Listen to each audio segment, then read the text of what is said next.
6, Shamila Connell 28, Brittany Cooper 31, you had DeAndre Dutton 30, Chanel Henry 25, Keisha Knight twins, and Kashana Knight, they're twins. They're age 29, Haley Matthews age 23, Shady Nation 34, and we got Shakira Selman, who is 31. So those are the folks that have been around for a little time. So the youngest person there, Sylvester, would be Haley Matthews, who, as we would say, is 23 years old, supposed to be the new rising star moving forward. So it's going to be very important for this team, especially in this cycle, playing these games against Pakistan.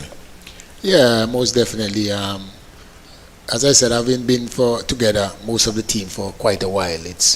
And they have won the T20 World Cup some years ago, and hopefully they are looking forward again for more success as a group, that are aging together gracefully, and hopefully that the experience that they have through the years, always a good time that they can come and show the West Indies public that they are enjoying playing with each other, and that they are coming out to perform to bring some joy to us.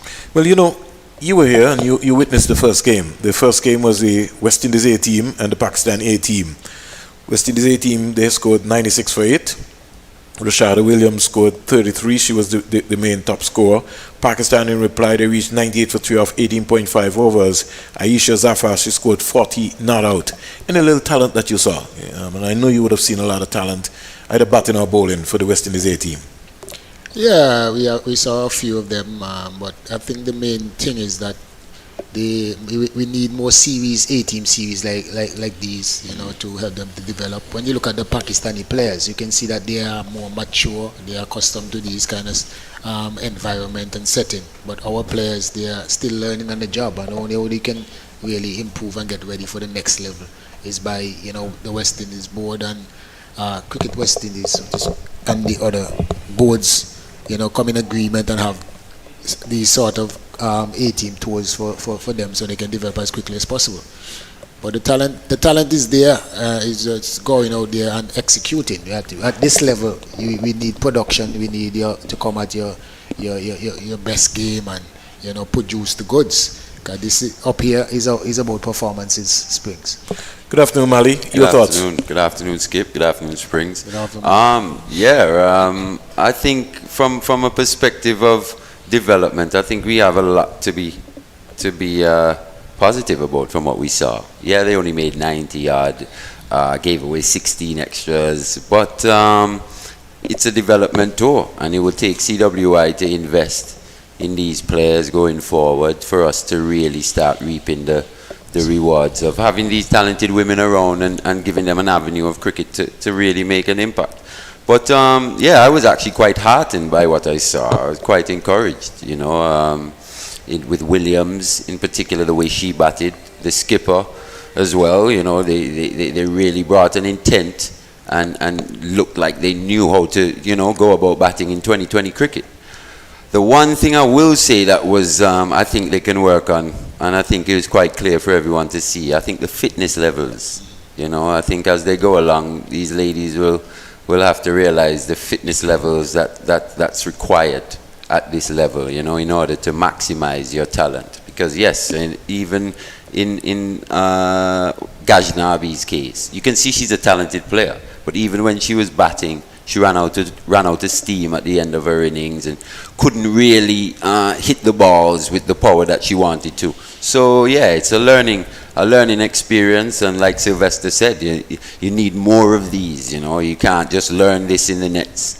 You have to come out in the game and actually have these match situations and learn to think on your feet under pressure. And yeah, it's looking really good going forward. It's important that the West Indies, Cricket West Indies, invest, though. It's imperative that investment is made. Yeah. We saw 3 leg spinners today, Mali, but I was pretty much impressed with Kaisa Schultz. 4 not, 18-1. She looked very much in control. And then, what was also pretty interesting, Mali, is that Mandy Mangru, when she came in, she looked a busy cricketer. She's a live wire in the field. So and she looks organized. She looks like she can bat. She looks like she can bowl. She looks like she can feel. She enjoy her game. All round. Sugrim was the same as well. You got that impression. They really want to make an Brittany impact. Cooper, 31. You had DeAndre Dutton, 30. Chanel Henry, 25. Keisha Knight, twins. Kashana Knight, they're twins. Batting.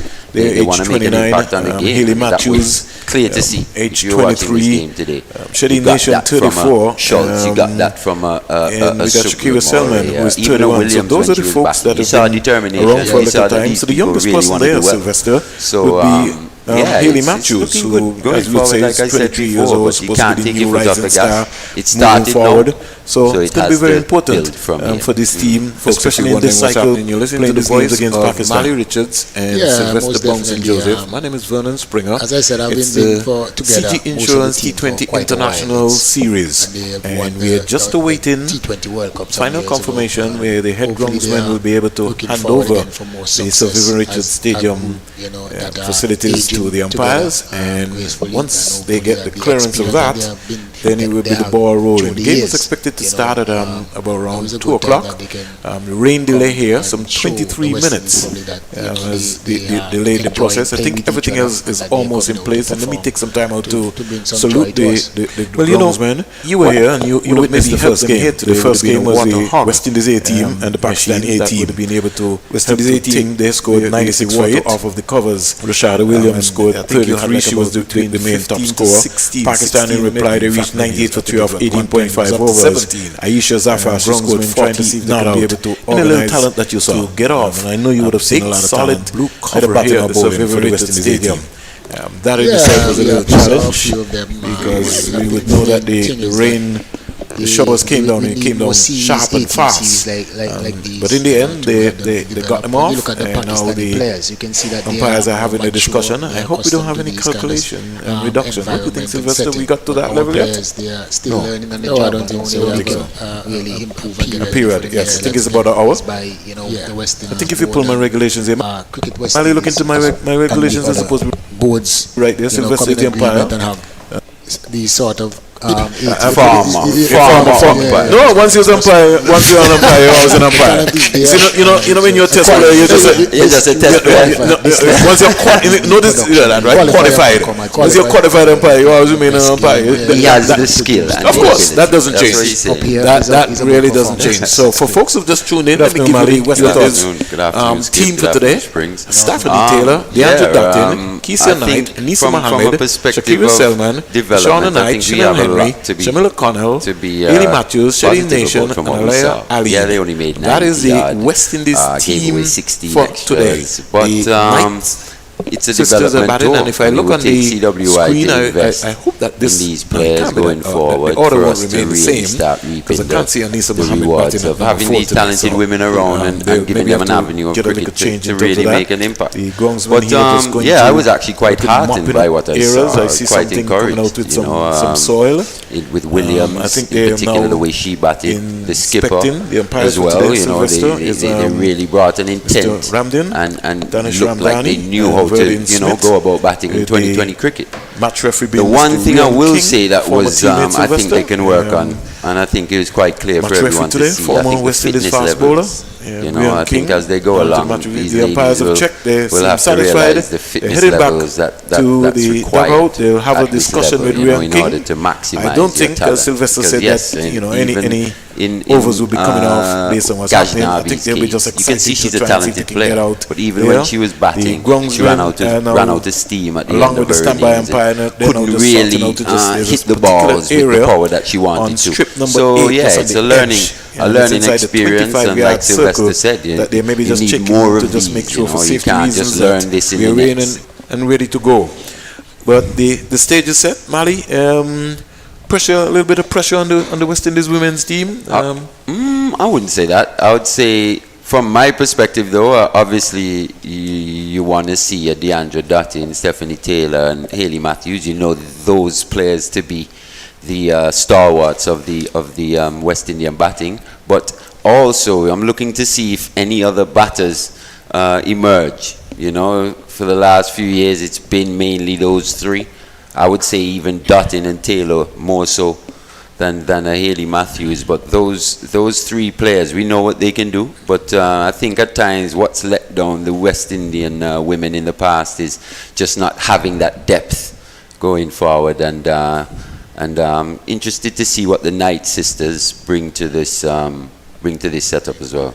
Well, they've been around for some time, and you know, they have not maybe, I would say, set the world on fire, but at least Keisha Knight, when she gets an opportunity, you know, they're going to be a little busy player who's going to get the action going. The umpires are now having the discussions with the two captains, Javera Khan from Pakistan and Stephanie Taylor from the West Indies. They are now meeting just in front of the side screen, in front of the Sir Andy Roberts end, and they're going through maybe the little instructions.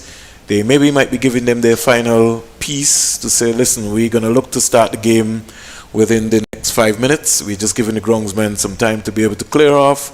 We're going to still play the full 20 overs and just giving them an update in terms of what's happening. So, folks, if you're wondering what's happening, there's just a little delay, rain delay here at the Survivor-rated stadium.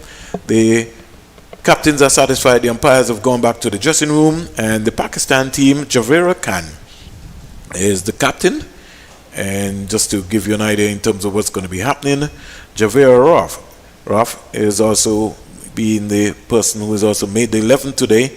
Maniba Ali, she's going to be the wicketkeeper. Nida Da, Alia Riaz, Iram Javed, Aisha Nasim, Fatima Sana Khan, Diam Beg, Nashra Sadhu, Anam Amin, Arub Shah, and Atila Paravaz. That's the 11. In fact, Arab Shahab and Natila Paravaz are the folks who have left out for the Pakistan team today. Anam Amin is in the 11, so those two are the ones who left out of the 13. And Pakistan, they already won the first game in the A series, and they'll be looking to try to see if they can be able to get that energy level from what they would have received from the A team going into the senior team. But the West Indies, they'll have other ideas. And I think it's going to be important. The main idea that Pakistan would have won the toss, Sylvester, in the first game, won the toss in the second, and decided they're going to bowl first. What do you think they saw today? Yeah, well, I mean, the conditions, the sun comes out, and you know, then the weather comes back in. So it's kind of iffy where they want to bat or bowl. And conditions like these, I mean, in terms of the Duckworth Lewis, I think if you have an opportunity to see what you need to do at the end, you know, it's better for you as a team, you know, as individual players as well, so you can set your style out and know what adjustment that you have to make, whether you have to push it, whatever decision you have to make. It's up to you. You can see it in front of you. So I think they're looking at it on that perspective. What do you think, Mali? You support Sylvester? 100%. With the Duckworth Lewis around, you know, we never can get the Duckworth Lewis method worked out, but it's almost like a headache sometimes. 100%. Coming from one of the better captains, you'd say, in the region over the last, say, 20, 25, 30 years. Yeah, he would know exactly that in this situation, as a captain, you're better off knowing what you need to do, as opposed to reacting later on, if weather happens to become a factor. So the groundsmen, they're just putting the final touches together. They've got some sawdust out, brought out their bucket, they've gone for a hammer, and they brought a sponge. They're going to try and see if they can be able to click that area, get it sorted out. It's not a danger area. When I say danger, I was talking about maybe in terms of the cricket wicket itself, but it's just within the 25-yard circle. And so the standby umpire, just making sure that that area is okay, because the last thing you want is that CG Insurance would have to pay out any money to any player. So don't think they want to go through So you know how that goes in terms of the meantime. But just to let you know that we are just awaiting word as to when play would start. We're waiting on an update quickly. I'm just trying to check through to see if the umpires would maybe be indicating anywhere through my WhatsApp message board that they're going to start anytime soon. Groundsmen really working diligently to be able to just get up all the sawdust off of the area. And I think once the standby umpire is satisfied that the work is completed, will be rearing and ready to go. So excellent work here so far by the gentlemen, and one has to give them credit. I see a big fast ball out there, Sylvester Musai, the man from All Saints, getting himself organized. A good man. That's a good man there. As he's been around for some time, he bowled with some real pace. At one point in time during his cricket, Mali, did you ever face him in his time? Yeah, I did actually. Yeah. He hustled you? Yep. Him, I played against Bob Merrick as well. Oh gosh. All those guys, yeah. And you could just imagine you have Musai from one end and Anthony Merrick from another end. Those were the days when I guess when Antigua was just overly blessed with fast bowlers, you know. There were so many good ones that never even got the opportunity to even represent a Leeward Islands or an Antigua, just because the talent pool was that big, you know. Sylvester, you faced Ferris? You didn't get a bit of Ferris? No, I've never ever seen him bowl as well. I think when I came on the scene, he was just about fading out. Yeah, I think he got an injury during that time there. Yeah, he migrated as well. So I heard a lot about him, but I never really met him. But who would have been the quickest that you would have faced in the time? Because I know in your time we had a lot of guys. Ricky Christopher. Oh gosh, I don't think a lot of people talk too much, Sylvester, about Ricky Christopher. But Ricky Christopher had some pace. Yeah, he had some pace. You have Goldwyn Prince. Golden Prince. I think one of the fastest spell that I have ever seen, is Golden Prince. But yeah, I can't really say the fastest bowler. I faced some fast balls. But we had so. I like how you said that. Yeah, you didn't really get a good fast spell, but you got some that was really quick. No, you get some good fast spells, but I mean, you get them quite often. Because you have some really quick bowlers back then, but I mean, a lot. To decipher which one was the fastest. I mean, it was a headache. Yeah, you get some fast. Don't even think about that. But what it was like going to factory and seeing all these big, tall guys, Sylvester, and in those days, the late Taddy, when he woke you up. He's still alive. Yeah, when I say the late, I'm talking about the coach. I'm talking about coaching. Okay. Yeah. The Ayatollah, you got the Ayatollah. You know what I mean? He doesn't go through that procedure anymore. But you have to go to factory and you come late and Taddy's gonna send you around for some laps. Yeah. And, you get some punishment. Well, to be honest, I wasn't in that bracket. You weren't in that category. I was taken to factory by Taddy. He would come and pick me up from school and take, so I saw some guys there, one Earl Warjan. He was the main culprit. And so Wandy as well. Yes. Yeah, man. But I mean, up there, in terms of facing fast bowling back then, we didn't really have any fear, because if you want to play cricket, this is what you gotta face. This is what when you see the spinners, man, they will get you out because you want to beat them. That's why you think most. But after a while, now we settle and understand that you have to take it easy with the spin. But the reason why they got a lot of wickets is because you're looking to dominate. To dominate them. Yep. I mean, but fast bowling, man, we look forward for that. What we see now, it's just disappointing to see. Yeah, but saying that, Skip. Yeah. Seeing the wicket that was played, they played the test match in St. Lucia, the last two test matches in St. Lucia, kind of a green top. And then Vernon talks about Taddy.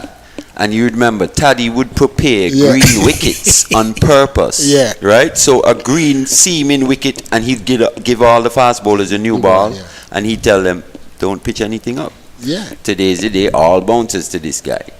At the end of the day, practice was really tough, but it made the game easier. I think that's something that I think is lost a bit today. Yeah, I mean, when you look at some of the things that are happening now, I mean, you kind of bamboos, especially when you see a bowler running and bowling short balls and man doing all kind of things. It just to us, man, that is not cricket. To be honest, this is what we go up and exactly. When you're West Indian going up, you don't fear fast bowling like what we see now. I think the wickets have a lot to do with it. A lot. Because the players of this generation that have come up have not come up on any wickets like that. The wickets have gotten slower, lower.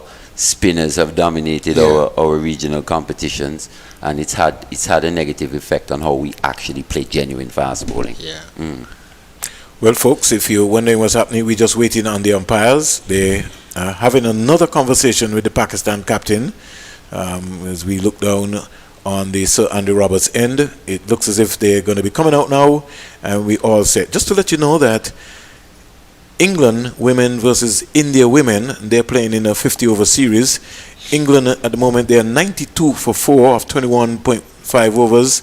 India were bowled out for 221, so England will need 130 runs from 28 overs. That is going to be an exciting game.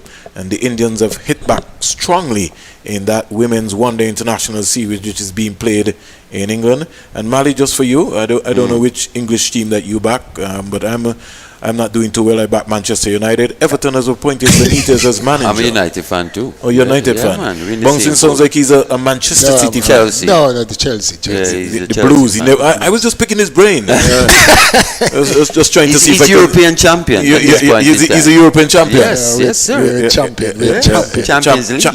Champion.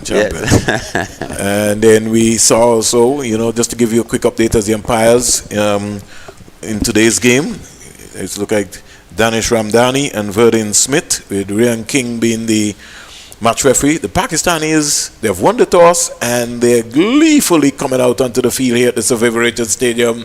They can't wait to get out. Out comes the openers for the West Indies women's team. I think it will be Deandra Dottin and Stephanie Taylor. And this is going to be an exciting start. Wimbledon is taking place. We saw Serena Williams going out through an injury. And just to give you a quick update just before we get into the action here, to let you know that Andy Murray is also playing today.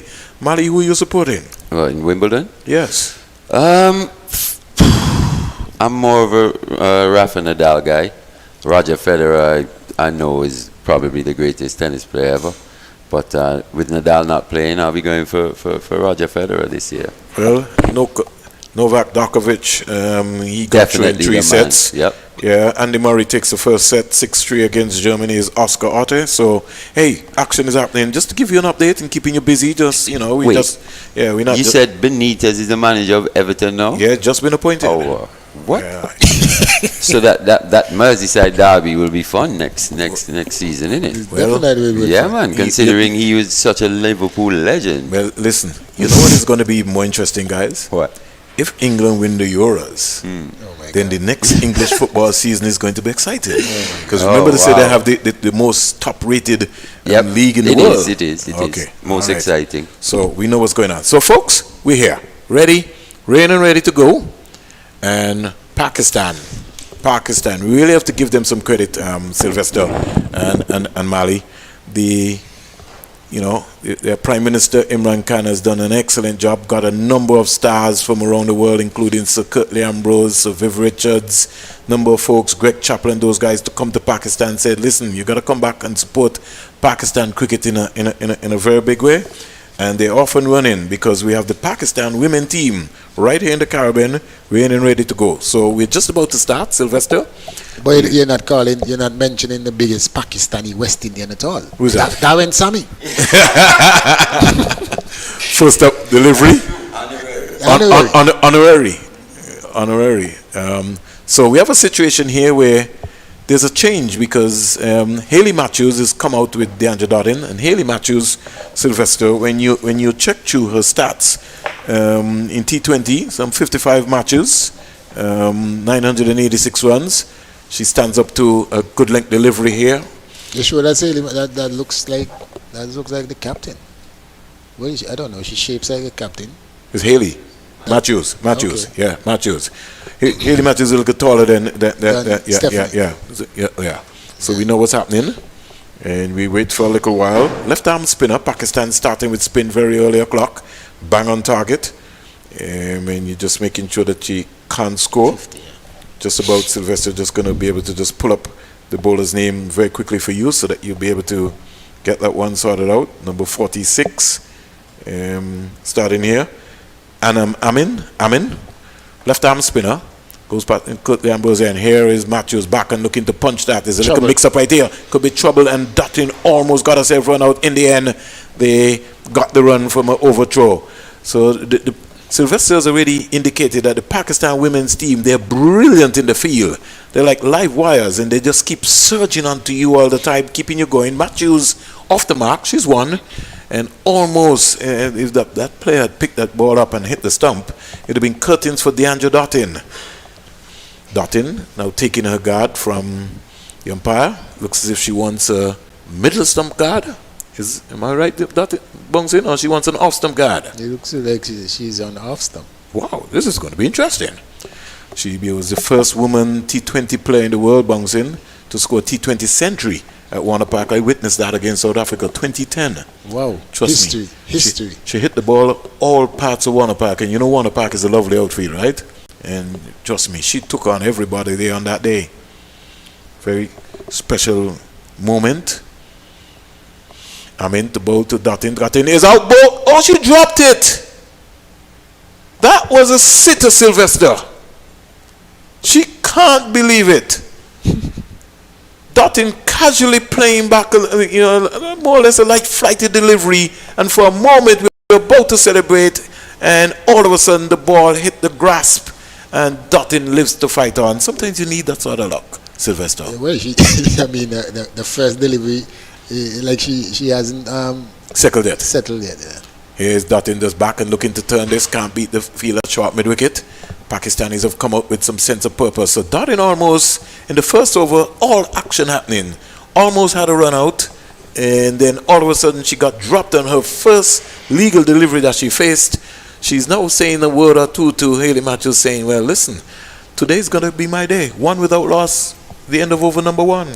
Yeah, I mean, in the matter of three deliveries, she was supposed to out twice, because even the run out, I think the bowler was right there, and the fielder tried to hit the stumps, and she was, to me, she was a little way out. So, and then the second delivery that her first legitimate delivery, I mean, she just pushed it back like she hasn't warmed up yet. I guess the weather, play a part in her not warming up, getting ready. She should be glad she's in the Caribbean. She's not in England, where it's cold.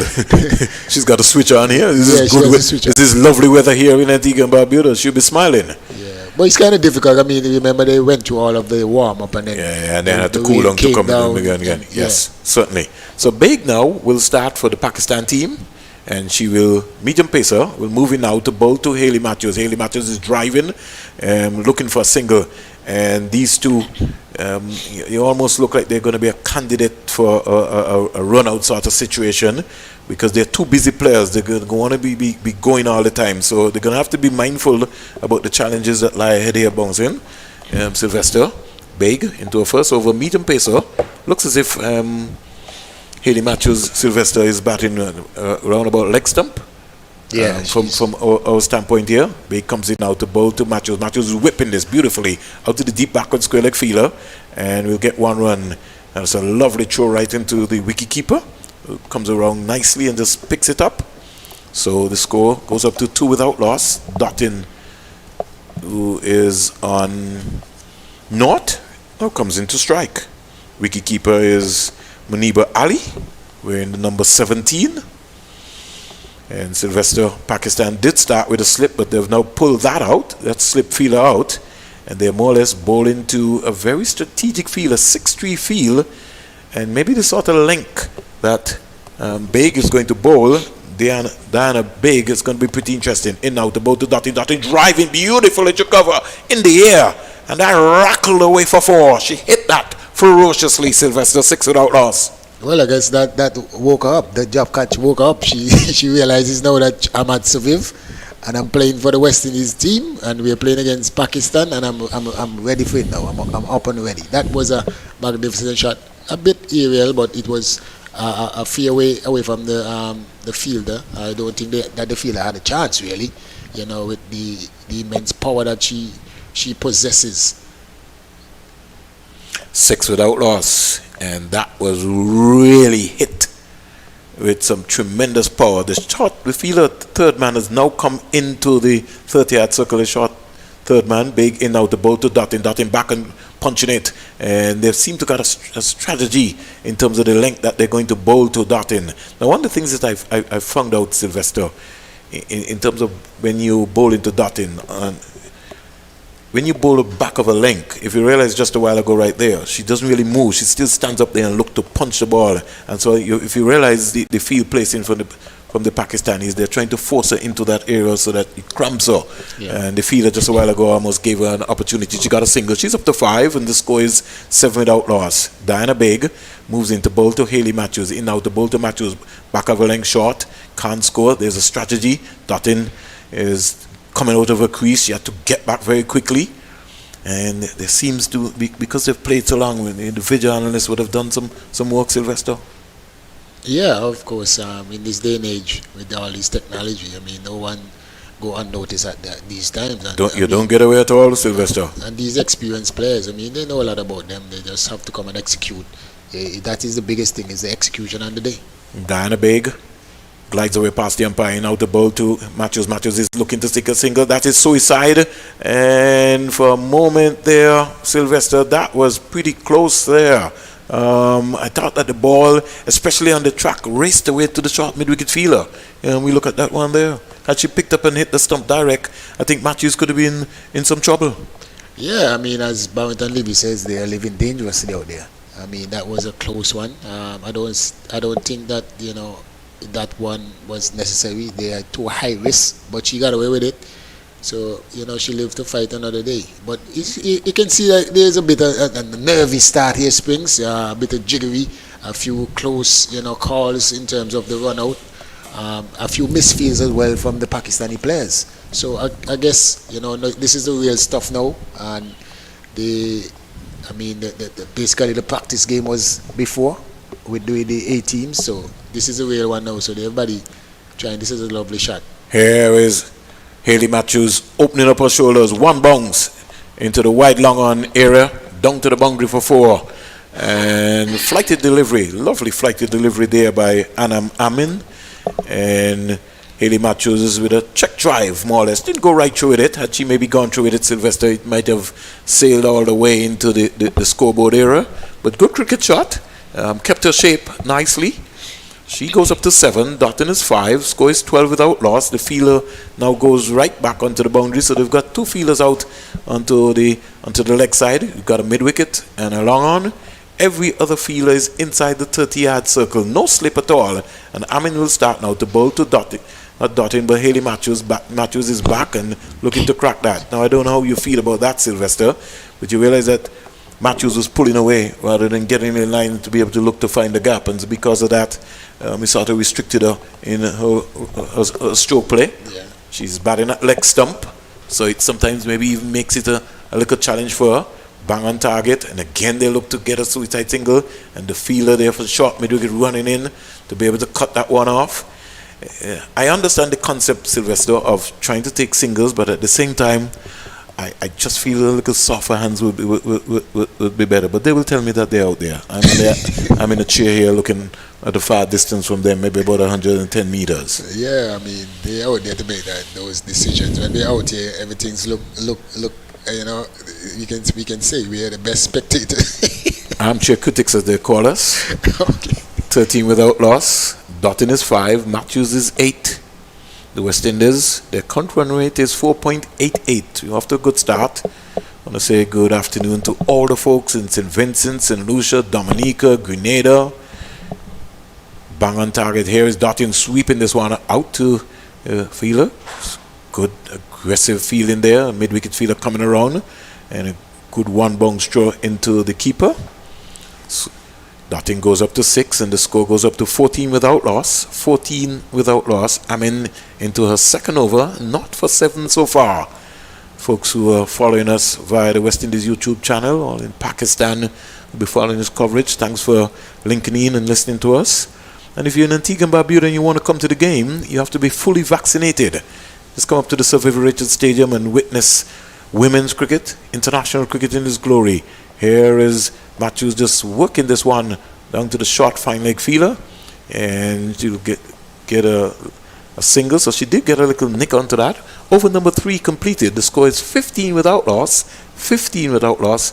Matthews is 9 and Dottin is 6. And the Pakistan fielders, they get into these overs very quickly, Sylvester. Yeah, as I said, the start, from both teams, they are really looking to get a stronghold, on the game.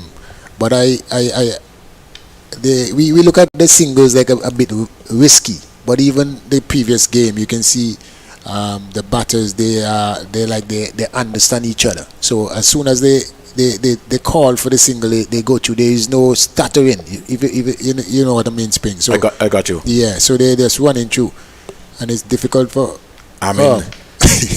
Pitching up to Haley Matthews. Haley Matthews driving early in the air, but he found the gap, and that's what you want to do. You're always told to find the gaps, and it raced away down the tractor area for 4. So another boundary. In fact, they might have to replace the ball because I think that ball got wet. The umpire now will be inspecting it. Let's see if he's going to take it. No, they're rubbing away, but I think he will call for it just to make sure. I think she would have to pass it to the umpire. Am I right, Sylvester? Well, yeah. She does. He's satisfied, Verdin Smith, and he lobs it to the bowler. So the West Indies, in the meantime, 19 without loss. Their counterparts, their teammates, the West Indies A team in the balcony area, just looking on at the game. Matthews is 13 from 13 deliveries. As Baig moves in nicely to bowl to Matthews. Matthews gets a link delivery and just drops it onto the offside, gets an easy single. You can't stop that at all. Diana Baig, wearing the number 42 for Pakistan. And she looks a big, strong, fast bowler, Sylvester. Yeah, I mean, she's really running in and hitting the good areas, but I think the West Indies batters, in terms of Haley Matthew and Dutton, they're equal to the task. You can see, when she come a bit full, that they, find the gap and get the boundary, and when she bowl her good hard length, they drop the ball and get the singles. Dot in the 6, waits for Baig, Diana Baig, and she cramped herself there. She was not in position for that there. She was looking to hoist that over mid-wicket, and it cramped her for room because Diana Baig is bowling, as we would say, a heavy ball, Sylvester, with that 5-ounce ball, not 5.5 ounce. The men is 5.5 ounces, and for the women it's 5 ounces. Yeah. And that white ball, she's really hitting the deck there and cramp. They're dotting for some room. Big, strong, young, fast bowler with a black armband on her left wrist, and she moves away, glides away past Smith and out the ball to Dottin, driving down the ground and picking up a single that came off the bat. Still not finding the shape. Dottin more or less looking for power, Sylvester. Well, yeah, I mean that is DeAndre Dottin for us. She's a power pack player, and she's not really technically inclined, but she's as impactful as, over the years with her experience, she has created a game for herself, and she knows her game. So she's. Here's Matthews driving inside out down to the fielder. And she's just looking for a check drive and saying, maybe I should have just gone right through with it. This check drive maybe not working out my method, but she's playing it safe, more or less, rather getting an easy single. She just stroked it down to mid-off. Indeed. What I like, even in the West Indies A team, you see the rotation of the strike with the intent. Over the years we have talked about it, and these. Here comes Bagan out the ball to Dottin, and then Dottin cramped again. And she's simply cramped, Sylvester, because the right foot is not moving into the depth of the crease. So she's just looking to just go at it. And Diana Baig is bowling, as we would say, a heavy ball. Her second over comes to an end. 4 overs bowl, not for 14, Diana Baig. The West Indies at the end of 4, they're 22 without loss. Haley Matthews is 15. DeAndre Dottin is 17. And Sylvester keeps talking about partnerships. You have to play, within your limitations. And, all Dottin has to do is just take the strike. Matthews look like the person who is going to be informed. I don't need to be going trace a bullet at the same time. Yeah, as you said, her back foot is not coming across because, and which is required, especially at this time, because they're bowling her outside. The plan is to bowl her outside of the half stump, and the length is not all that short, So, but if you move your back foot, because it's a length, I think that the shot, if she gets in good position, the shot is on. Yeah. So, but she has to get across because they're already bowling her wide. Here is another single sneaked away by Matthews. And Sylvester has told me already, I am at least 120 meters away. Matthews and Dottin will tell me, don't worry, Mr. Springer. Once we play the ball, we're going to get a single.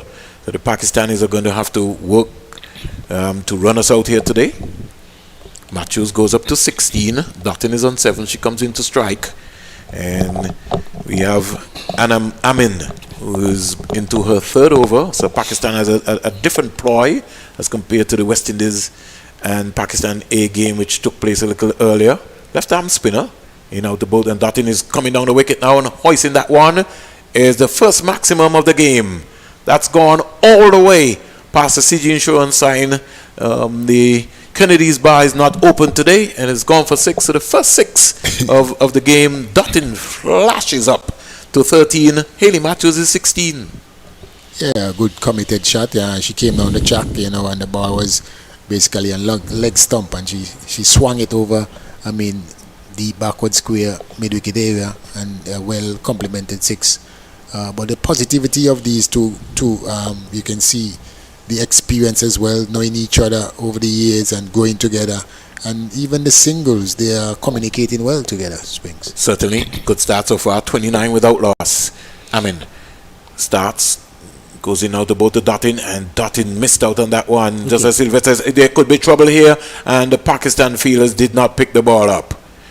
In fact, I don't know where Matthews was going, Sylvester, because really, Dottin, first of all, didn't look at the ball long enough. She just shot the ball, saw the ball, took her eyes off of it, and she just kept her eyes right on the point of contact. That really should have been 4 more, because it almost was 6. It really almost was like a long hop. Yeah, it was pulled down, and Dottin waits for Amin in out to both to Dottin. Dottin is back. Brilliant piece of a big effort there, Sylvester. Yeah, definitely. One thing, what I like about the Pakistan team and even the West Indies A team that we saw the first, the team spirit among them, they complement each other, which is really good for women's cricket. We don't even see that in the, scarcely see that in the men's game. Here is Dottin back and pulling this one down to long on, picking up a single easily. Javier Roth. The ladies show more emotions, more passion. You call it. Ladies are more emotional than men. It's not that. I see sometimes they acknowledge when you do a good feeling in the men's game, but in the ladies' game, you see, every good thing that each other do, that they compliment them. Yeah. So you see it more natural with the ladies, which is a good thing. Some of us as men can learn a thing or two. But then again, we have to show that manhood, so to speak. 5 overs bowl, 30 without loss. 30 without loss, Sylvester. Power play number 1 is being set up here. I think the West Indies will be satisfied, Sylvester. Matthews 16, Dottin 14. At least they've not lost a wicket, so that's a good thing.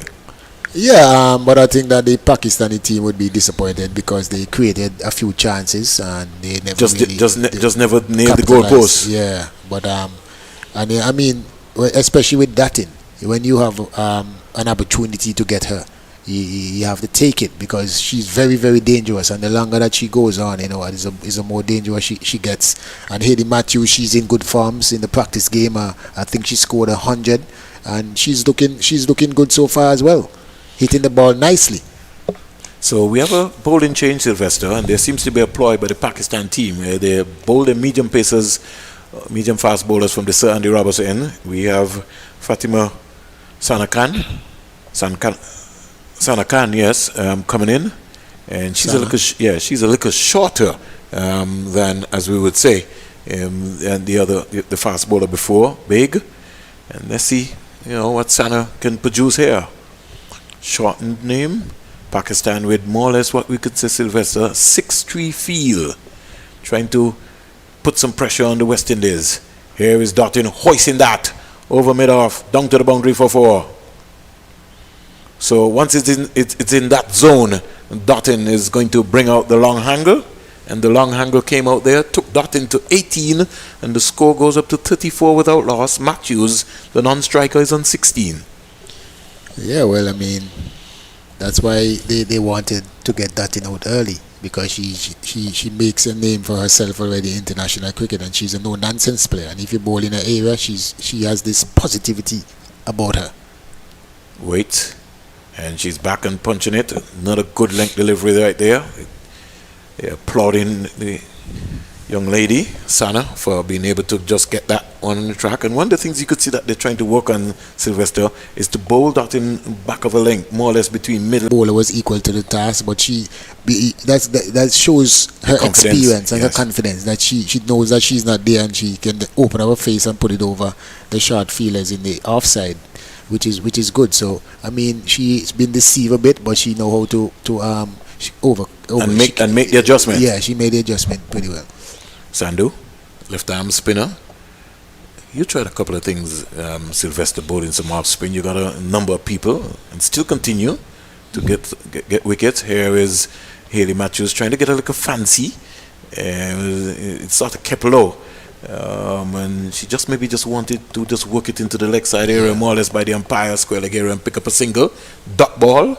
Something that she be maybe aggravated with herself, that she could have done a lot better. She's 24. Waits for Sandu.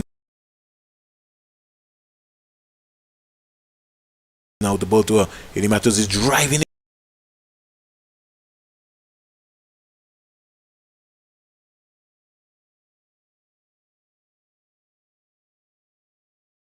She looks. She's mixing her lines. Yeah, she's varying her pace really well.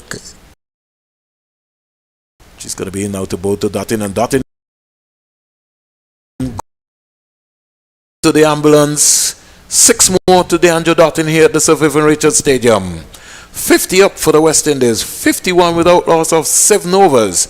29 minutes, and the West Indies are in a hurry. Sylvester. Well, that chat remind me of the late Wanaka Moden and myself. That's how we used to play left arm spinners. You know, Hayley Matthews is playing it the conventional way in terms of chipping and trying to go in over extra cover. But we normally, like they call it, slug sweep. You know, and the end of that is why because it's how she's bowling. It's difficult if you're not a regular chipper, you know, to get to the pitch of the delivery. So you stand and you make sure that you cover and then get a good piece of willow on that ball. And she's doing that. And in your time, Sylvester, you did a lot of skipping. So you know you had to use your feet. You had to get down there. You had to get, because you came at a time, Sylvester, when they had a lot of spinners in the Leeward Islands tournament. Yeah, but to be honest, I wasn't really a chipper. I stand up and I pick the length and the line, and you know I did my thing about it with it. I played my own way, but when I had to, I had to chip because you have to have different way of operating back then, because those guys so much guile and turn and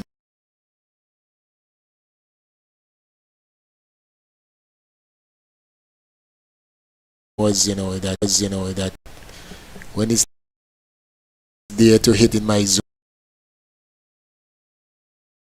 is pulled out of the attack. Looks as if we're now going to attack. We'll just wait for a little while. We can't see her scorer. Our score. No, Sandu is put first delivery. It's so wide. Hands out very quickly.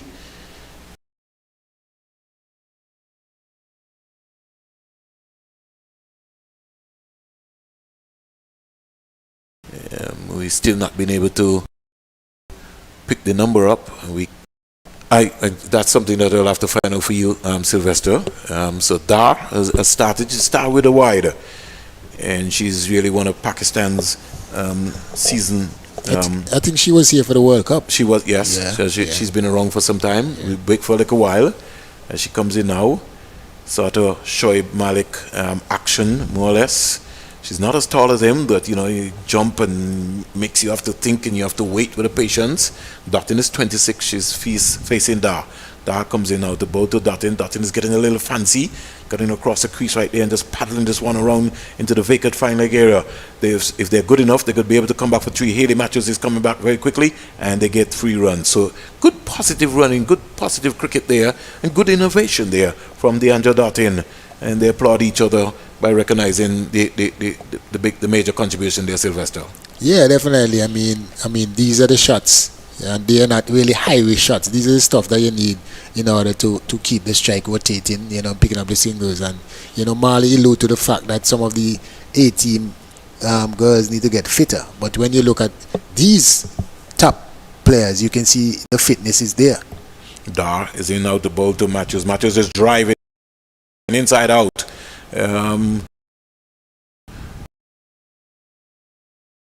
She's picking up 2 runs, and the Pakistan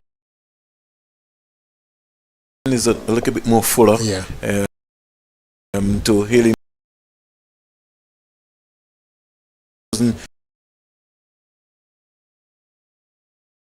that she is 29 and the West Indies are 58 without loss. Dar in the meantime now a conversation being made. The sweeper on the offside, who was the long off, the mid off, to long, see what Dar is going to come up with. Short third man, Morris cover. Got to be careful, but she kept her eyes on it and hit it out to the fielder at mid wicket. Good throw coming in there. I think one of the things that you can look at for Haley Matthews is doesn't look like she sweeps a lot. I don't know if she has the shot. I think maybe if that is her favorite shot, you can set the field and help cause her to play a different shot. Dottin is back and fierce power looking to go past cover, can't in by the Pakistan fielders there. Gets a delivery and steers it beautifully and trying to get past the fielder short third man, and she came around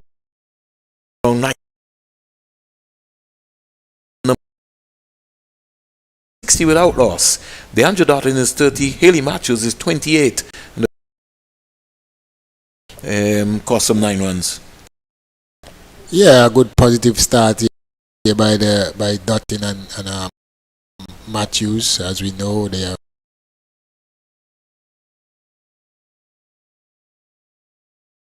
I think they knew, and not be reckless in terms of 15 to 16 over. I think the West Indies will have.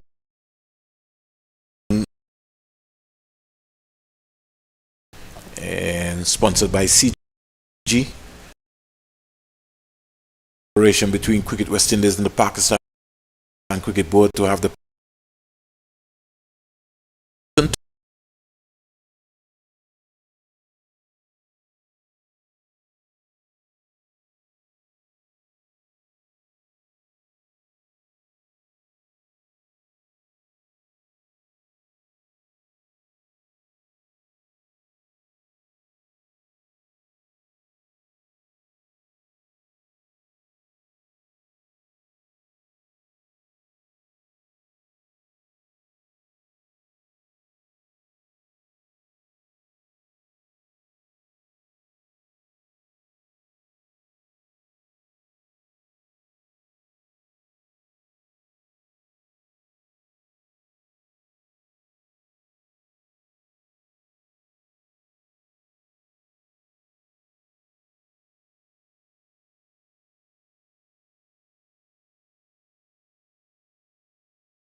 So 65 without loss, and we into over number 9. Yeah, I don't think that the Pakistani captain is really reading. She's coming over in the offside now to protect the boundary. But I think the extra cover boundary is one boundary that you need to protect for Hayley Matthews. That was, this time is bang on tackle Sandu. And this time she bowled that quicker, faster. Wouldn't really say it was the arm ball, but it was flatter, faster. She didn't flight that one much to Matthews. Matthews was getting a little fancy and looking to turn it to short mid wicket. Didn't score. Dot ball. 7.50 is the current run rate. Matthews is 32. Sandu comes in out to bowl to Matthews. Matthews driving inside out. She's out caught at cover. And that's what Sylvester was talking about there. That check drive. You got to get close to the balls, Sylvester. Yeah. He's pulling away more or less rather than getting close enough to it. And it's finally brought her downfall.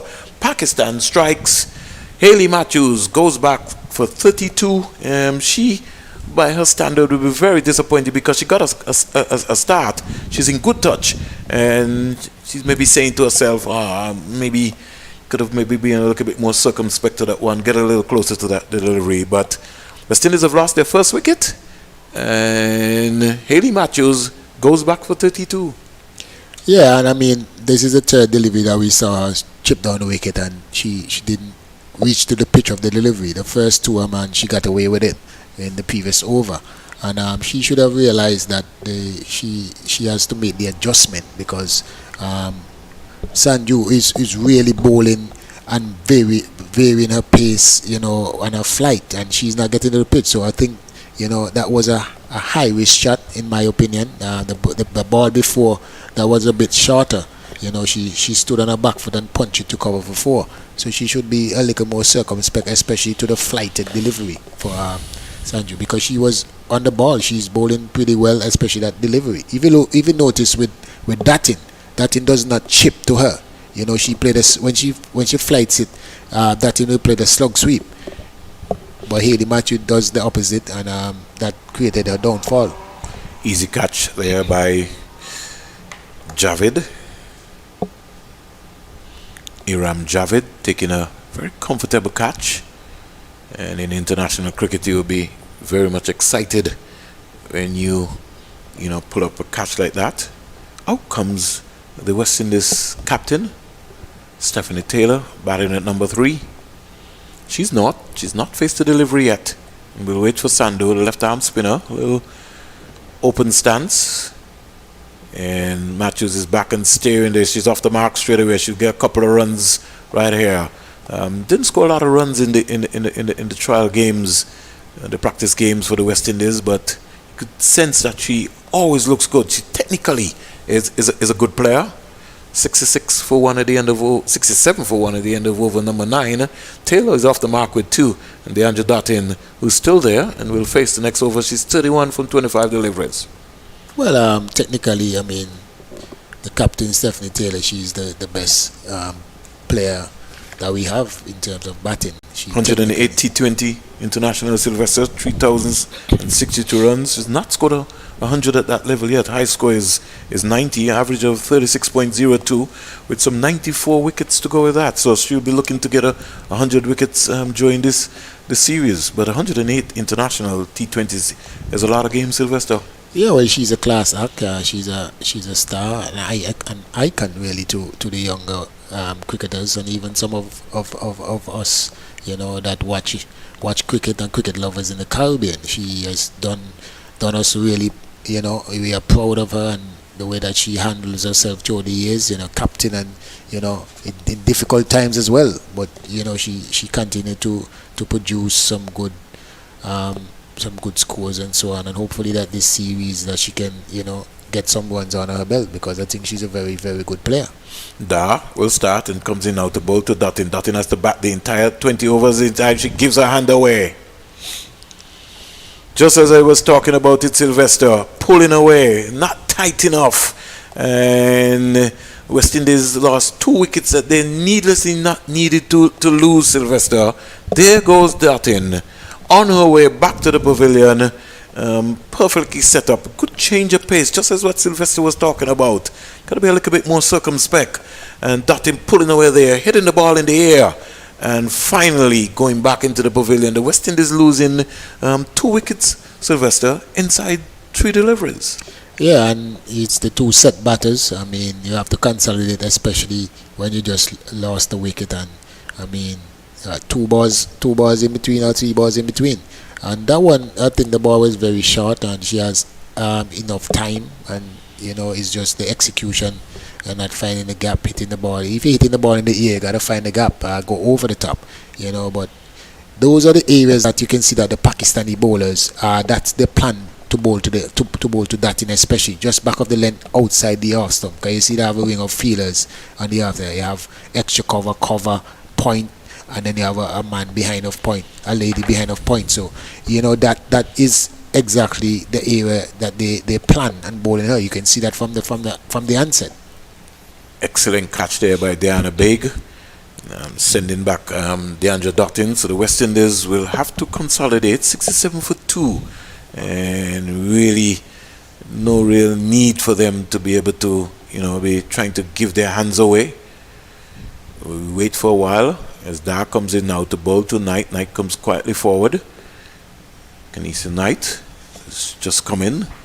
Kashona Knight, wearing the number 47. She's a little busy player to Sylvester, and she can hit the ball away. We'll need a little consolidation here, and she goes across the line of the delivery, Sylvester, rather than thinking about hitting the ball through cover. Earlier clock she was looking to sweep again. She's just come in. You've got to look to hit the ball up in front of you, in front of the V. It's going to be very, very important. Yeah, especially the first couple of deliveries. You just came in and want to pick up the pace, get yourself in. Dar is in now to bowl to Knight. Knight is back and looking to punch that, and that's big effort there by Dar, but she can't stop the single. She's upset with herself because she felt that she should have done a lot better with that. If you're in the Caribbean, you could follow this game via Flow Sports and also the app. So there's going to be important. The TV broadcast in India, it's on Fan Code. All other territories, it's the West Indies YouTube channel, and the radio broadcast, you can follow it through the West Indies YouTube channel. So quite some coverage taking place by the West Indies. So this international T20 Women's Series, so you can follow the whole stuff. Here is Taylor back and looking to punch that past the backward point fielder. Can't score. The score is on 68 for 2. So these two will have to consolidate for a couple of deliveries. They're quite capable. Taylor will have to bat the remaining 10 overs, Sylvester. Yeah, importantly that they have a good partnership here. Unfortunately for them that both batters that was set, Haley Matthews and DeAndre Dutton, that in the matter of 2-3 deliveries, both of them are back in the pavilion. So it's a rebuilding stage at the moment now. And the captain and Knight, they are really capable of and experienced in doing that for us in this team. 69 for 2 at the end of over number 10. Sylvester will take a little ginger beer break.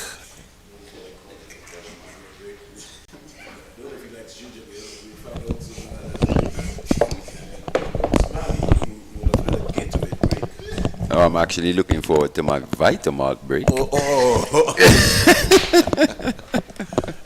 going to win back that Vitamalt before the day is finished, so don't worry. So we'll be even Stevens. Yeah, man. 69 for 2. I'm joined by Mally Richards. It's the CJ Insurance International T20 Series between Pakistan and the West Indies. Bowling change here at the top of the Sir Curtly Ambrose end. Sana will start. Fatima Sana, and she's just trying out her run here. Mali, West Indies losing the two important players in Dottin and Matthews, and at least I'm sure Courtney Walsh would have wanted at least one of them to bat the entire 20 overs. Yeah, for sure. They were going along really well, setting that foundation for a launch later on, but unfortunately to go bang bang and lose those wickets in quick succession, it's really set back the West Indies here. Here comes Sana. She'll be looking to move away and glide away. We're in the number 14. 69 for 2. Taylor's in strike. And Kashona Knight on the non-striker's end. Here is Taylor driving beautifully, but can't beat the cover fielder. Now, Mali, I don't know how you think, but I would have been able to just more or less, because Taylor's just come in, maybe just put that in front of me and maybe just get a single, rather than looking to go for the expansive cover drive. Just drop it in front of me and get a single, make the Pakistan fielders work, especially inside the 25-yard circle. That's what happens when you have two new batters at the crease, though. You try to not have two new batters. You want to have a set batter at the crease at all times. Pitched up again, and Taylor is just more or less scooping this down to the short third man area, getting a single. And I say that because it takes a batter a little while to get accustomed to the conditions, you know, to get in and actually get on with the job. You know, Well, it takes a bit of time. If you're not a Josh Butler, Mally, then you gotta take some time. Yeah, everyone isn't a Josh Butler or even a Chris Gale in his day when he was in his pomp. A.B. de Villiers. A.B. de Villiers. They could change the whole landscape of the game. A Virat, a Rohit Sharma. Well, even the way how Alison Healy is batting these days, I sometimes question, trust me. She's a top player. Yeah, oh gosh, she's got some power. Here comes Sana in out the boot. That's Sean and I beautiful. beautifully down the ground I for think four. a shot of the day thus far, I think. That's a lovely shot there by Kashana Knight. And trust me, she's got some power quite easily. And that was a balanced straight drive. So we don't have the luxury of the replay. We'll sort of work that out for you in the next time. Yeah, it's as good as anything we've seen today for a classical straight drive past the bowler inside mid-off. No chance. Gave mid-off no chance of getting there, and it's a 4 beautiful runs. Kashana Knight wearing the number 47 and Taylor the number 7. So let's see if the 7s can be able to bat the entire 20 overs. It's going to be a very important period of play. 74 for 2. Knight is 5. Taylor is 4. Current run rate still high, 7.05. Here is Kashana Knight back and pulling this one. I don't think he will have the legs to go into the boundary for 4. A little heavy outfield here. And indeed, they'll come back for 3 runs. So the action picking up very quickly. Sana just pulling her length back, but short. Yep. And gave Kashana Knight enough room to be able to just lean into that and play a proper cricket shot into the mid-wicket area. She was responding to that straight drive. She realized that, hey, you can't really pitch up the ball to Knight. And she tried to change her length and just pulled it down a bit too short. But Knight didn't necessarily time it as well as she would have liked, but still managed to get 3 runs. And the power of it came off of the bat sounded very, very, very sweet when it came off. And she'd be buzzing with some confidence. Sana, starting from the circuit, the Ambrose end, she started, stopped, and then she's breaks into a rhythm.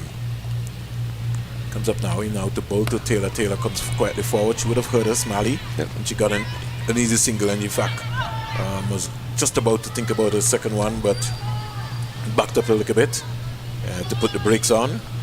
Didn't bother with that one at all very quickly. Yeah, and what we're seeing is Knight putting pressure back on these bowlers, not allowing them to just bowl to her, but if they bowl in her area, she's going to look to make them pay. And we've seen the Pakistan bowlers slightly become inconsistent with their line and lengths because of the intent being shown. 78 for 2 into over number 11. Sana moves away to bowl to Kashana Knight. In out the bowl to Knight. Knight is back and turning that beautifully. That came off the bat sweet. Isn't that a lovely sounding spot on your bat that you tend to look for? And she was able to sneak a single very easily. So Knight has gone past the skipper very quickly. End of over number 11. Knight is 9. Taylor is 5. West Indies at the end of over number 11. They're 79 for 2. Count run rate is 7.18. Mali. Goes forward. I think Knight has had a great start here. A very good start thus far. She's come in and looked very positive. She's put away the one bad ball that she's gotten, and she's looking to score. Even if she gets a good ball, she's still looking to score off it, but not take unnecessary risks. So she's gotten off to a good start. But we have seen this before. I think if for real progress to be made by these West Indian batters, you've got to see them really go on and make big scores, or as big a score as they possibly can. So we wait for a while. 79 for 2. 79 for 2. In terms of what is going to be happening. 79 for 2. Knight is 9. And we'll wait for Da. Da comes in now and just about to deliver, and she pulled herself away and decided that she wasn't going to go through with that one. 79 for 2, we wait. Da in now the ball to Knight. Knight is back, cramped her for room, so she really didn't get to extend her hands. That reminds me a lot of Saeed Ajmal. You remember Ajmal when Yes. Pakistan off spinner? Yeah, it's You sort know? of Yeah, her run up start, and everything. stop. Yep, Yeah. yep. Here is Knight on driving down the ground. To long off. Long on. She's also Yeah, got it's a great good- control, it looks like. Yes, yes. And she's been one who's been around for a little For while. a little while, yeah. She goes to 10 quietly. We break for a little while. Taylor just counting the feelers. And she's Pakistan have played a kind of masterful sort of chess game here with the West Indies. On the offside, they don't have any sweeper at all for Da to Taylor. Taylor comes quietly forward. And she's contented. She's just remarking her guard just to give herself some confidence. 80 for 2 into over number 12. She'd be looking to try and see if she could be able to execute and go to the next level here. Back and looking to punch it. Kim can't score. She's had a few of those. She's had a few of those short balls where she just hasn't found the gaps just yet, Vernon. And really, the West Indies should be looking from this stage to get up to at least 150. Here is Taylor playing around this one. Mali. When she got there, she was a little hesitant there and wasn't positive about it there. And maybe playing a little mindset. She's maybe not in the right mindset. She would have lost Dottin at the time when she's coming in there. Now she knows that the responsibility is now on her shoulders. She's back and looking to punch that. And a little hesitation, but in the end they got the single. So we'll see in terms of what's happening. So she quietly gets a single over number 12 has been bowled. Taylor goes to 6, 81 for 2. 12 overs been bowled, Mali. Yeah, what we see Da doing there is just being really crafty, varying her lines, varying her pace, and also the areas on the crease that she's bowling from. You know, she start, stop. She doesn't really give you an opportunity to get into rhythm. And we're seeing at this point in time Stefanie Taylor just struggle a little bit with Da. So we'll give you an idea in terms of what's going to be happening. Da, from her 3 overs, Mali, she's been able to pick up 13. 1 for 13. Only going at four runs per over is brilliant in this format of the game. Not bad at all. Mm. Sandhu, she's bowled beautiful, Mali. Good control. Yeah, it's been good from all the spinners on show so far today, Vern. Here is Taylor just nudging a single onto the leg side. So that would ease some pressure. She goes to 7. And Shauna Knight, who's on 10, she's now taking her guard again quietly, just to make sure. What she wants, midland leg? Yep, looks that way. Yeah, so let's see what her approach would be. I think it's important for the West Indies to be able to make sure that these two back right down to the end. They can't lose wickets to the middle overs. It's going to be very, very important. And back and just hoisting this one over cover. Won't have the legs to go all the way for 4, but they'll get a couple of runs. Kashwana Knight, very busy player. She goes up to 12. There's a different sound of on her bat when she strikes the ball that I love about her. It's important she keeps this rate up, though. She's going at 133 at this point in time. It's a good strike rate to be going at, and she hasn't really taken any risks. She's just taken what the bowlers have given to her. So, like I said before, she's going about building this part of her innings really well. It's what's going to happen later on down in the so-called power hitting areas where we'll see whether development's really been made. Kashwana Knight gets a short delivery and just punches it onto the offside. A little suicide there. Just for a moment, Taylor looked like she was going to hesitate, but in the end, got in quite easily. Knight just touched the ball into the offside and said, "Hey, let's go, Skip. Let's get a single. They're pretty deep. Let's make this happen." So we wait for a little while. Let's see what's going to be happening here. Sandhu now to bowl to Taylor. Taylor is again driving. See that she's low on confidence. Mali. The footwork doesn't look positive, does it? It's She almost looks like she's just searching a little bit at this point in time, but she's still in.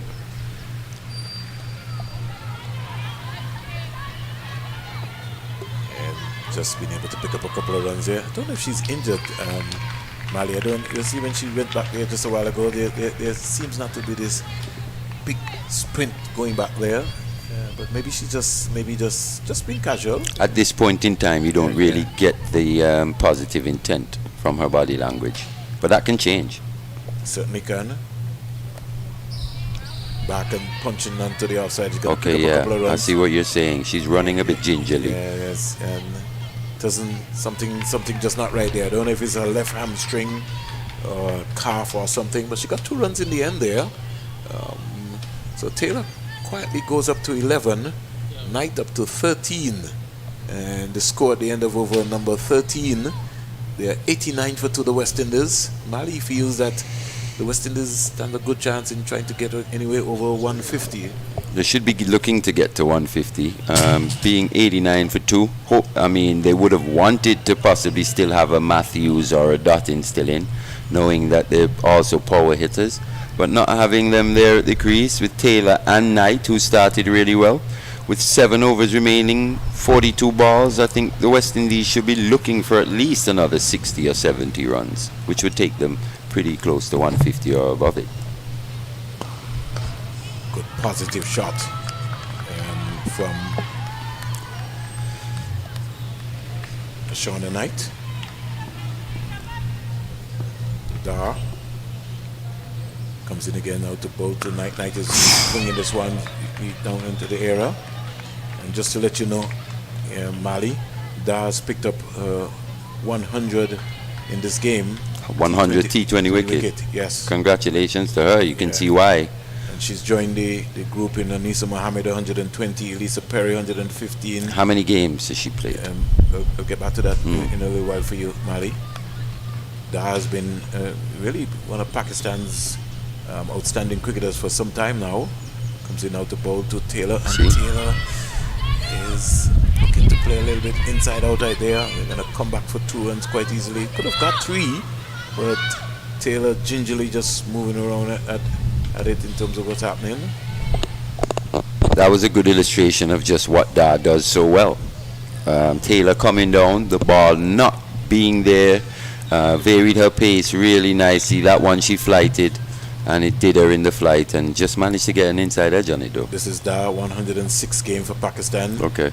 So you'd understand in terms of what's happening. In fact, she becomes a 5th bowler now, as I was talking to you about, who joined the 100 wing. Wide delivery by Dar, just trying to bowl Taylor around her legs, the West Indies captain.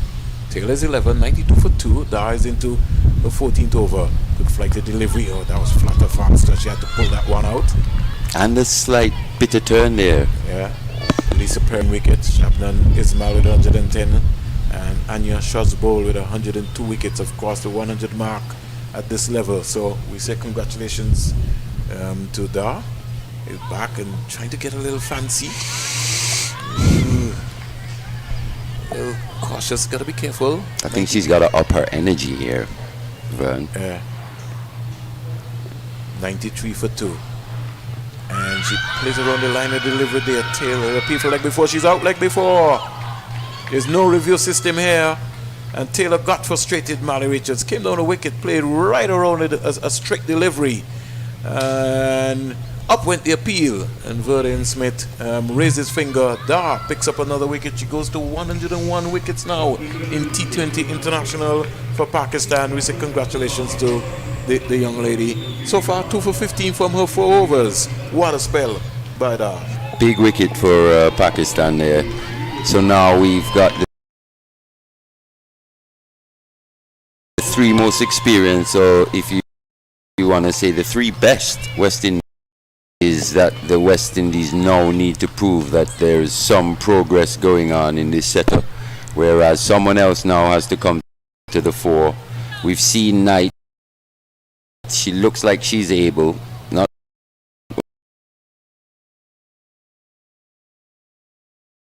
a big score, a good score here. And like I said, from our observation here, Mali, in the the commentary booth. I'm wondering if Taylor is 100% fit.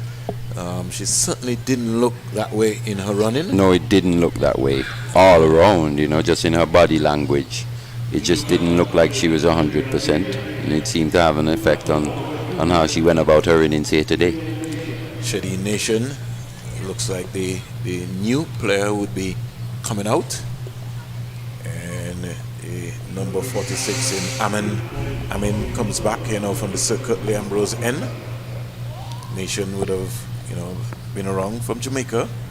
Some 32 matches, just 1.5 century to her credit, but it's Kashana Knight into strike. He's striking this ball beautifully out to the deep backward square leg fielder, and she's been able to come up with an easy single.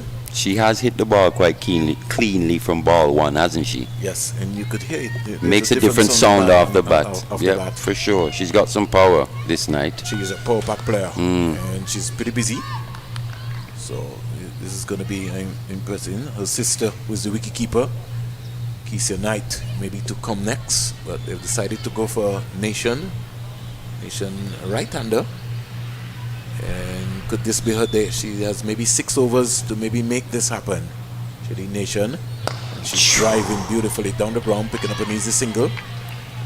And looking for one. So Nation straight away is off the mark.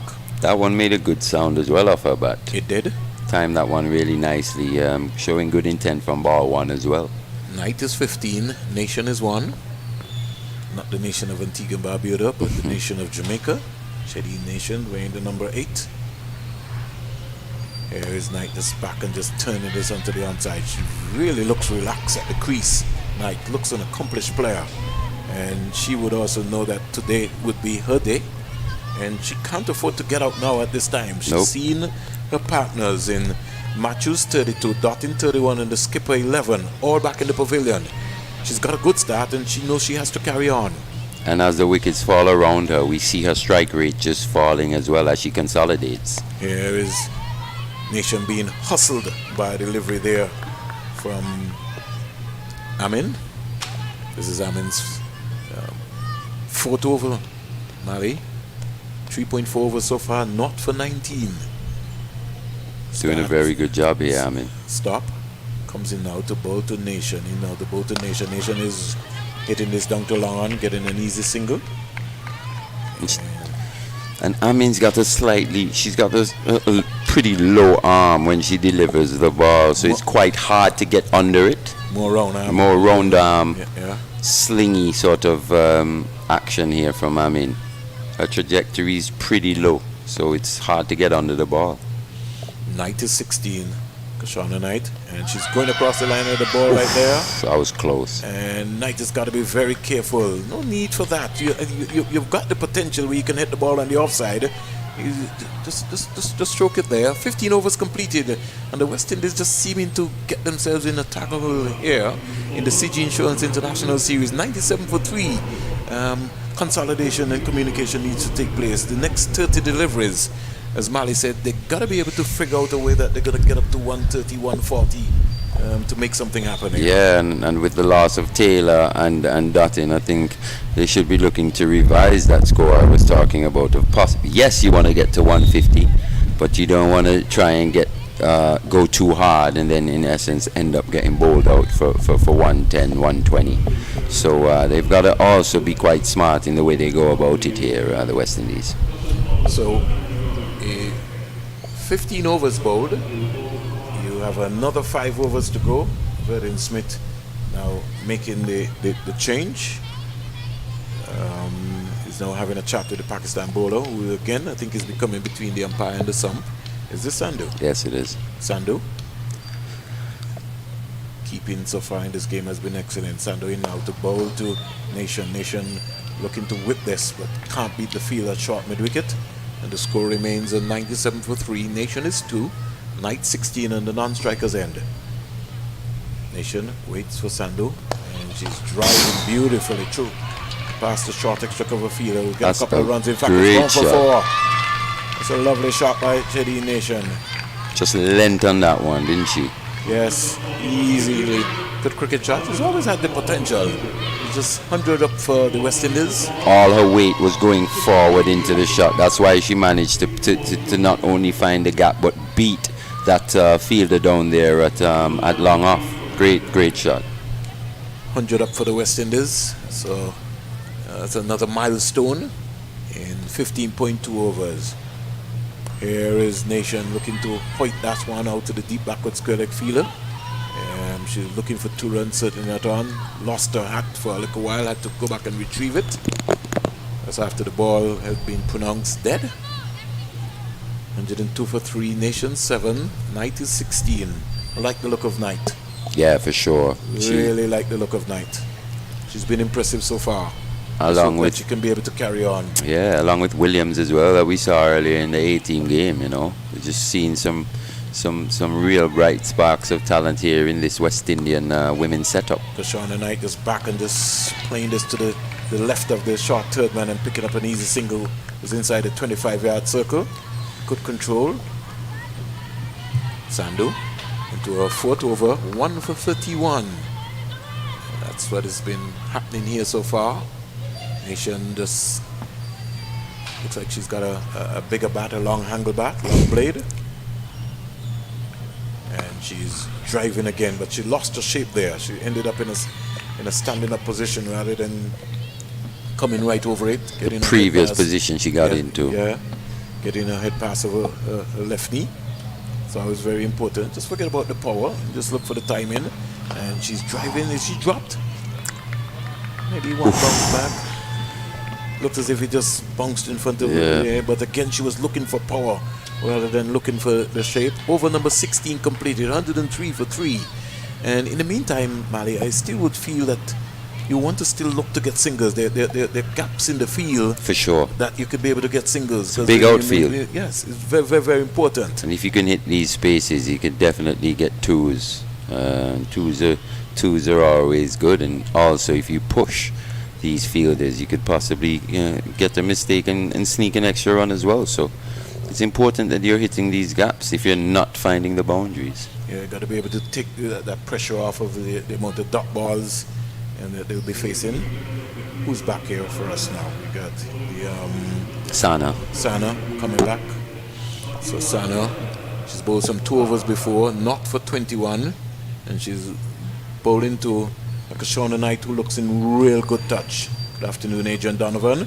Knight is driving from the ground for 4. Massive on drive. That was hit ferociously.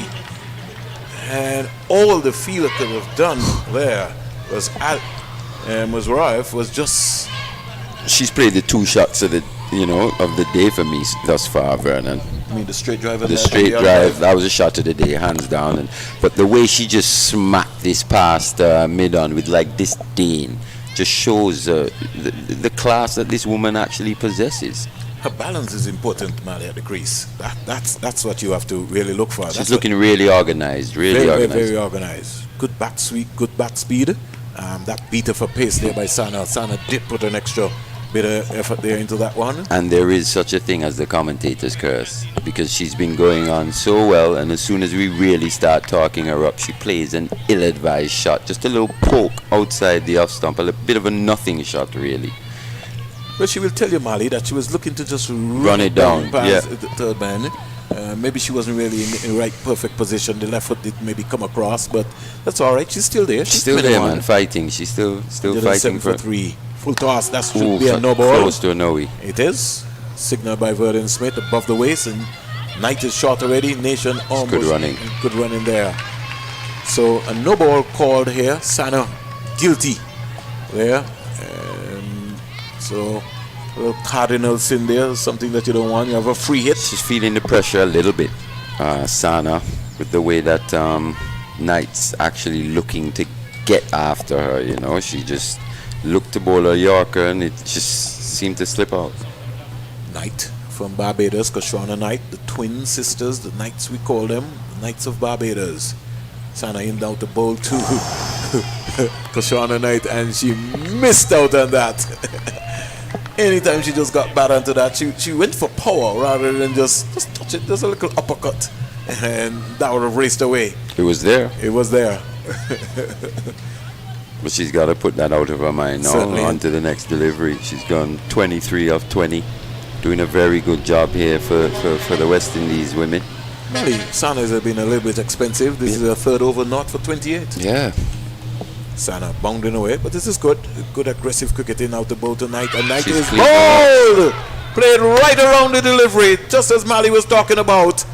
You just needed to be tighter there in terms of the gap there. Knight knows it. She pulled off her gloves, is aggravated with herself, and says, "Oh, Mali Richards was just saying to me, just be a little bit more tighter."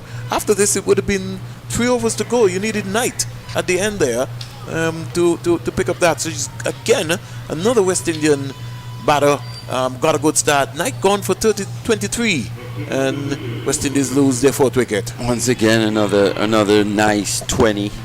You know, you want to see these players. If what I've seen from Knight in the past, you know, is getting up to 20 and 30 is no problem. It's actually going on and making like real impactful scores that really help to shape a game. You know, and I think that's something that the management staff, coaching staff, and management staff will have to work on with these players. You know, just going on and getting that little bit extra. That's going to make the difference. Well, Mali, we you know, even if we're talking about even the senior team, we're seeing that. We're seeing our players outside of Evan Lois getting starts, but nobody's nailing it, like saying, listen, I'm not moving here until when the West Indies gets over the line. And I wonder if that has a lot to do with fitness as well. You just asked the question, you know. Here is a good cricket shot here. Is this now Keisha Knight? This should be Knight. 42. 42. Yes, so Keisha Knight. So one Knight goes, another Knight comes in. That pull shot looked identical, to be honest. They are identical twins. They're twins? Yeah. Yeah. So that pull shot looked identical to her sisters. Shady Nation came out without her helmet. For the spinners, she decided to use her cap, so she's called for her helmet. And she's decided that this is going to be a merry-go time. Now, these two can't get out Mali Richards, or should not get out. It's going to be important if the West Indies are going to get anywhere close. 111 for 4. Nelson, as we would say, you know, Nelson. 111 for 4. Sana comes in now to bowl to Nation. Short delivery. And Nation not looking at the delivery there at all. I was there to be hit as well. It was, but she took her eyes off of it really and was looking to the mid-wicket area rather than looking to spank the ball on this side of the outfield. Over number 17 completed. Nation 7, Knight is 1. And that's Keisha Knight. And 111 for 4 with some 3 overs to go, 18 deliveries to go. And we were saying earlier, you've got to be looking to hit the ball into the areas where there are no fielders. She looked to take on a pull shot there while there's a boundary. There's someone on the boundary down at deep mid-wicket. When the easier shot or the shot to execute would have possibly been a square cut. West Indies have lost Matthews for 32, Dottin for 31, Taylor for 11, Knight for 23. They've lost 4 wickets so far. And really no need. Baig is back, Diana Baig. She's come back now from the Sir Andrew Roberts end. And the captain Javier Khan has rotated her bowlers nicely here for Pakistan in the CG Insurance T20 International Series. This is excellent work here by 2 boards, Pakistan Cricket Board and Cricket West Indies. Knight is in strike. Driving beautifully down the ground. And the Knights look like they like to hit the ball straight, and they've been timing it beautifully, so no need to worry about anything. It's important that she runs that first one hard though. Can't afford, you've just come in, it's only 3 overs remaining. You can't afford to be jogging any runs, because what if the fielder makes a little mistake? You got to be able to capitalize. So these are the little things that I know Cuddy Walsh and his staff are definitely taking notes of. 112 for 4. We're into over number 18. The current run rate has dropped now to 6.52. It's below 7. If the West Indies get up to maybe anywhere close to 120, 125, 132, is a game on here. Here's That's Nation a good shot. smacking that one. 6. Tennis shot style, splitting the long on and the long off, hitting the CG Insurance sign for 4. That's a lovely shot. And it's almost like a tennis smash. It's set up to be hit. You would have enjoyed that, Mali, that forearm. That forearm smash straight past. sort of a la Steve Smith. He has that shot in his arsenal as well. But one thing from Nation, that's for sure, she seems quite powerful, Vern. When it's hit, it stays hit. Diana Big into ball to Nation. Nation is just whipping this beautifully. Good balance there. Stayed right over there. They're coming back for 2 runs quite easily, and they get it in the end. Very good running. So, major support here for the West Indies team coming from the balcony. There are 18 players in the VIP. They're shouting, and the players who are also playing, they're shouting. Pakistan fighting back here at the Sir Vivian Richards Stadium in St. John's, Antigua and Barbuda at North Sound, the home of Sir Viv. 118 for 4. Nation is 13. And she's driving. That's a beautiful shot down the ground, picking up an easy single. That's a good cricket shot, Marley. Yeah, Nation, but Knight once again, she's got to be running that first one hard, looking to capitalize on any mistake if presented. Once again, just jogging up. But I think she'll get that. The management staff will have a word as they analyze these things in team meetings and stuff. So, but it's just something that she definitely should have already been aware of, actually, considering that she played so much international cricket before. Keisha Knight was just stopped by umpire Verdin Smith. In fact, Diana Big was coming in, and Keisha sort of pulled away. She wasn't really quite ready yet. Maybe she might have heard or seen a little fly. Got rid of that. She's just turning this into the outside. They're going to pick up a couple of runs right here. She turned out onto the leg side, and they quite comfortably come back for 2 runs. Good running. And she would have heard Marley Richards. There was a little bit more urgency in her running there. Keisha Knight, she goes up to 4. And saying that Da reminds me of Ajmal. Just looking at Diana Big running here reminds me a lot of Suranga Lakmal, who we had just seen a few months ago. Pretty similar approach and action. You know, and most of the women cricketers, they would always tend to model someone. Yeah, and idolize. They idolize. 121 for 4. Here, you know, the ball to Knight. Knight with a little paddle sweep around the corner there. She's going to come back for a couple of runs. If she wants, she can get 3. I don't know if Nation is interested in it. No, she changes her mind, and they get 2 runs quite easily. Knight goes up to 6, and the score goes up to 123 for 4. 2 overs to go. Definitely still looking for 140, 150 here, Vern. 18 overs bowled, and it's game on here at the Sir Vivian Richards Stadium. Some 12 deliveries to go. 123 for 4, the West Indies, after being inserted by the Pakistan team. Matthews 32, Dottin 31, Taylor 11, Knight 23, Nation not out 14, Knight not out 6 to come. Aline Mohammed, Connell, Henry, Selman. Don't think the West Indies will need them today. Oof, let's see. You know, anything can happen in this game, eh? You know, I don't want to get you another Vitamalt. Yeah, it'll be a case by the end of this tour. Not for 26 Big off for 3 overs. In fact, I think I'm going to have to start walking. You know, because there are 2 venues. Right. I'm going to have to start walking the Vitamalt, so when I lose, I just pay one time. Yep, right away. We don't have to wait. Eh? We don't have to wait. Sana in now to bowl to Nation. Nation is scooping this one up into the air. Will this be taken? It is. Very well caught. Good catch. And the West Indies have lost another wicket. Da taking an excellent catch there, running in from the deep backward square leg boundary. And that's a brilliant catch there by Da. In the end, again, the West Indies losing a wicket that they really did not need to lose. Nation, I mean, I can understand in this situation. She's looking to press on. She's been aggressive since ball 1, but execution just let her down on that occasion. Slightly shorter ball, went back to pull, seemed a bit early on it, and just top edged it. But good catch running in from deep mid wicket by Da. West Indies getting themselves organized. I did say that I don't think that the other folks will be needed here. Who's coming out here now? Looks like Henry. And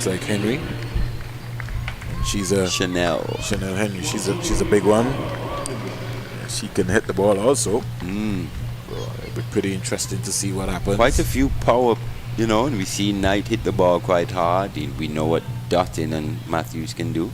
We're seeing an increase in the power players in this women's setup. Knight missing a pitched up delivery there. I don't know. Maybe he'd be advised to get a little closer to it and just get back onto it right now. Sana working up some pace here. This is a 4-over, 2 for 29. You always want to look into the wicket column when you see that. 123 for 5, the West Indies. Henry on the non-striker's end. She's not faced the delivery yet, and Knight is on 6. The current run rate is 6.71. If the West Indies can maintain that, we're game on here. Sana in now to bowl to Knight. Knight is tugging this one onto the leg side area. Wife coming off of the boundary there. And one bounce into Sana.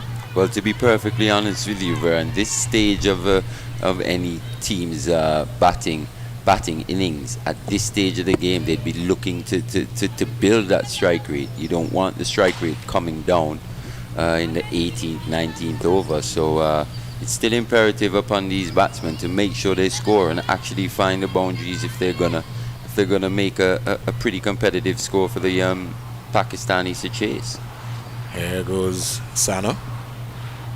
He's into a 4-over. And Henry didn't look at that one there. Just feel that the West Indian batsmen they're looking for the massive pull shot. But better to play a conventional way where the ball is pitched outside the line of the off stump. You look to score on the onside. Henry was looking to hit that somewhere over by the ambulance on the mid-wicket area. And Henry has been someone who has been, like you too, Mali, she's been around for a little while. Still a young player. Made her debut in 2014. Okay. 25 years of age, so she's been around for a while. Let's see what she does with this one. And how that missed the off stump, I don't know. Henry just needs to look at the ball. You can't be swinging. Get a single. That's what you need to do. It is very, very, very important. Henry Notch has faced 2 deliveries so far. What we've seen from the Pakistani fast bowlers as well, even in the A-team game, is that they're not afraid to whack that ball into the wicket and bowl bouncers. Well, I think they're quite aggressive. They've been watching the men's game. Taking a page out of the South African pace attacks book. Not a short delivery. This time she gets back onto it. And they're looking for 2 runs. Henry hesitated for a while, but in the end, because the boundary is so big here at the Sir Favourite Stadium, she got home quite easily. So Henry's off the mark with 2.